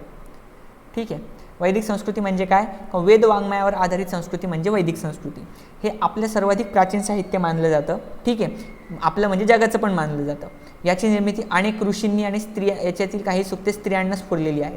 म्हणजे वेदांची निर्मिती कोणी केली आहे, अनेक ऋषींना जे काही सुचलं त्याचं एकत्रीकरण आहे. त्याच्यात तेव्हाच्या काही ज्या विद्वान स्त्रिया होत्या त्यांनाही काही सुक्त स्फुरलेली होती. त्याचं एकत्रीकरण करून हे वैदिक वाङ्मय तयार झालेलं आहे. आणि याची भाषा कोणती होती, संस्कृत भाषा होती. ठीक आहे. जी आजही उच्च प्रतीची भाषा मानली जाते. क्लिअर. मग याच्यातला मूळ ग्रंथ कोणता आहे, ऋग्वेद. ठीक आहे. याचा मूळ ग्रंथ कोणता आहे, ऋग्वेद. मग हा एकच पहिले एक वेद होता, नंतर त्याला काय केलं झालं, बायफर्गेट केलं गेलं, डिफरन्शिएट केलं गेलं. ठीक आहे. त्याचे विभाग पाडले गेले. आणि तो कोणत्या स्वरूपात आहे, ऋग्वेद काव्य रूपात आहे. मूळ ग्रंथ कोणता आहे, ऋग्वेद, जो काव्य स्वरूपात आहे. उद्या विचारलं ऋग्वेद कोणत्या स्वरूपात आहे, गद्यात आहे का पद्यात आहे. गद्य म्हणजे लिखित, काव्य हे, आणि पद्य म्हणजे काव्यरूप, कविमय रचना, याला काय म्हणतो आपण, गाण्याच्या स्वरूपामध्ये. क्लिअर. मग याचे भाग कोणते कोणते पाडले गेले, यजुर्वेद, सामवेद, अथर्ववेद असे 4 वेद एकूण आहेत. म्हणजे ऋग्वेद, यजुर्वेद, सामवेद, अथर्ववेद असे 4 पार्ट त्याचे पाडले गेले. यांना एकत्रितपणे काय म्हटलं जातं, संहिता. एकत्रितपणे काय म्हटलं जातं, संहिता. आणि विद शब्द कशापासून आलं, विद म्हणजे जाणणे, जाणून घेणे. याच्यापासून वेद ही संज्ञा तयार झाली. ठीक आहे. याचा अर्थ काय होतो, ज्ञान. वेद म्हणजे ज्ञान, जाणून घेतो, एखादी गोष्टीबद्दलची क्युरिओसिटी ते जाणून घेतो, त्याला काय म्हटलं जातं, वेद. आणि याचं जतन आधी कसं गेलं मौखिक पद्धतीने, म्हणजे मगाशी सांगितलं का आधी ऋषींकडनं शिष्यापर्यंत मुखोद्गत करून घेतलं गेलं आणि नंतर तो एक पिढी दुसऱ्या पिढी ते ह्या गोष्टी ट्रान्सफर होत गेल्या. हे आधी मौखिक पद्धतीने जतन केले गेले, म्हणून यांना काय म्हटलं जातं, श्रुतीसुद्धा म्हटलं जातं. यांना काय म्हटलं जातं, श्रुतीसुद्धा म्हटलं जातं. क्लिअर आहे, राहील लक्षामध्ये. मग आता हे प्रत्येकाचं थोडं थोडं आपण माहिती बघून घेऊया. ऋग्वेदमध्ये काय आहे, तर ऋचांनी बनलेला वेद. ऋग्वेदमध्ये जे काय पंक्ती काव्यरचना आहे त्यांना काय म्हटलं तर ऋचा. मग ह्या ऋचांच्या एकत्रितपणाने बनलेला वेद म्हणजे ऋग्वेद. क्लिअर आहे, राहील लक्षात. नंतर ऋचा म्हणजे स्तुती करण्यासाठी केलेले पद्य. मग तुम्हाला विचारलं ऋचा म्हणजे काय, तर ऋचा म्हणजे स्तुती करण्यासाठी रचलेलं पद्य, त्याला म्हटलं तर ऋचा. आणि अनेक ऋचा एकत्र गुंफून देवतेची स्तुती केलेल्या काव्याला सूक्त म्हटलं जातं. त्याला काय म्हटलं आता, सूक्त. आणि याच्यात कोणाचीही स्तुती केली जाते, देवतेची स्तुती केली जाते. ठीक, मग हे काय झालं, ऋग्वेद. नंतर काय आहे, यजुर्वेद. यजुर्वेद म्हणजे काय, यज्ञात म्हटले जाणारे मंत्र. याचं कशात मार्गदर्शन केलेलं, यजुर्वेदमध्ये दिलं. काय, कोणते मंत्र कधी म्हणावे, कोणत्या मंत्राचं पठण कधी करावे, कसे करावे, याचे मार्गदर्शन यजुर्वेदमध्ये आहे. गद्यात मंत्रांचं स्पष्टीकरण दिलं आहे आणि पद्यात मंत्र आहेत अशी रचना आहेत. म्हणजे मंत्र दिलेला असेल काव्यमय स्वरूपात आणि त्याच्या खाली त्याचं स्पष्टीकरण गद्य स्वरूपात, की हा मंत्राचा अर्थ काय आहे, कधी वापरला जावा, त्याचे नियम काय आहेत, कसा म्हटला जावा. ठीक आहे, हे काय आहे, यजुर्वेद. यजुर्वेद म्हणजे काय, यज्ञात म्हटले जाणारे मंत्रांचा वेद. नंतर सामवेद म्हणजे काय, काही यज्ञविधींच्या वेळी ताला सुरात मंत्र गायन केलं. जे मंत्र गायन व्हायचं, जे मंत्रांचं उच्चारण व्हायचं ते ताला सुरात केलं जायचं. आणि ते कसं करावं, कोणता स्वर कधी उच्च करावा, कधी कोणता स्वर खाली करावा, कोणत्यावर कोणत्या शब्दावर कसा जोर द्यावा, त्याचं उच्चारण कसं केलं जावं, त्याचं लय कशी साधावी, याचं सर्व कशात मार्गदर्शन केलेलं आहे, सामवेदमध्ये केले. याच्यामुळे त्याला काय म्हटलं जातं, भारतीय संगीताचा पाया म्हटला जातो, किंवा भारतीय संगीत निर्मितीमध्ये सामवेदाचा खूप मोठा वाटा आहे असं म्हटलं जातं. ठीक, नंतर काय आहे, अथर्ववेद. आता अथर्ववेदात तुम्हाला क्वेश्चन येऊन गेलेला आहे. अथर्ववेद संहितामध्ये काय आहे, याला अथर्व ऋषींचे नाव देण्यात आले आहे. कोणत्या, अथर्व ऋषींचे. आयुष्यात येणाऱ्या संकटांवर, दुखण्यांवर करायचे उपाय याच्यात दिलेले आहेत. आणि अनेक औषधी वनस्पतींची सुद्धा माहिती यात आहे. राज्याने राज्य कसे करावे, म्हणजे राज्य व्यवस्थेचे सुद्धा मार्गदर्शन केलेलं आहे. ठीक आहे, कशात दिलेले आहे, अथर्ववेद संहितेमध्ये. कोणाच्या याच्यावर नाव आहे, अथर्व ऋषींच्या याच्यावर नाव आहे. ठीक आहे, क्लिअर. नंतर ब्राह्मण ग्रंथ. ब्राह्मण ग्रंथ म्हणजे काय आहेत, यज्ञविधींमध्ये वेदांचा वापर कसा करावा हे सांगणाऱ्या ग्रंथांना ब्राह्मण ग्रंथामध्ये म्हणतात. आता तुमचे यजुर्वेद आणि ब्राह्मण ग्रंथांमध्ये कन्फ्युजन येऊ शकतं, पण यजुर्वेदामध्ये काय आहेत, मंत्र आणि स्पष्टीकरण. इथे काय आहे, यज्ञविधींमध्ये कोणता वेदांचा वापर कसा करावा हे सांगितलेलं आहे. ठीक आहे, कन्फ्यूज व्हायचं नाही. त्याच्यामुळे त्याला काय म्हटलं जातं, ब्राह्मण ग्रंथ. आणि प्रत्येक वेदाचे स्वतंत्र ब्राह्मण ग्रंथ आहेत. ठीक आहे, प्रत्येक वेदाचे सेपरेट ब्राह्मण ग्रंथ आहेत. क्लिअर आहे. नेक्स्ट आहे आरण्यकी. काही ऋषीमुनी किंवा जे तपस्वी संन्यासी लोक होते, अरण्यात जाऊन त्यांना एकाग्र चित्ताने त्यांनी जे स्वतःवर चिंतन केलं, ज्ञानावर, त्यांनी मिळवलेल्या ज्ञानावर जे काही गोष्टी त्यांनी ॲनालिसिस केलं, त्याचं जे काही सर्व चिंतन आहे ते आरण्य ग्रंथांमध्ये आहे. ठीक आहे, यज्ञविधी पार पाडत असताना कोणतीही चूक त्यात होऊ नये म्हणून खबरदारी घेतलेली याच्यात दिसते. ठीक आहे, यज्ञ करताना नियम पाळूनच सर्व तो प्रॉपर झाला पाहिजे, कुठेही चूक होता कामा नये, याचे जे काही सर्व गोष्टी आहेत त्याची खबरदारी कशात घेतली आहे, आरण्यकांमध्ये घेतलेली आहे. नंतर उपनिषद आहे सर्वात महत्त्वाचा पार्ट. गुरुजवळ बसवून घेतलेले ज्ञान. उपनिषद म्हणजे काय, गुरुजवळ बसून मिळवलेलं ज्ञान. ठीक आहे, म्हणजे काही जन्ममरण किंवा जन्ममृत्यूचे सारखे जे काही गहन प्रश्न आहे याच्यावर जी काही गुरु शिष्यांमध्ये चर्चा व्हायची, त्याच्यावर जी काही चर्चा आहे ते जे काही लिखित स्वरूपात लिहिलं गेलं ते चर्चेचा सार, तो कशामध्ये आहे, उपनिषदांमध्ये आहे. ठीक आहे, राहील लक्षामध्ये. तुम्हाला विचारलं उपनिषद म्हणजे काय, तर जन्ममृत्यूसारखे गहन प्रश्नांवर केलेली चर्चा आणि गुरु जवळ बसून मिळवलेले ज्ञान याला म्हणतात उपनिषद.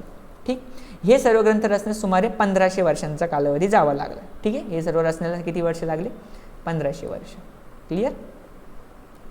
नंतर आयुष्य जगण्यासंबंधी काही कल्पना रूढ होत्या, त्यात आयुष्याला 4 टप्प्यांमध्ये विभागलं गेलेलं होतं. ठीक आहे, आता हे झालं तुमचं त्यावेळेची संस्कृती वाङ्मय काय होतं.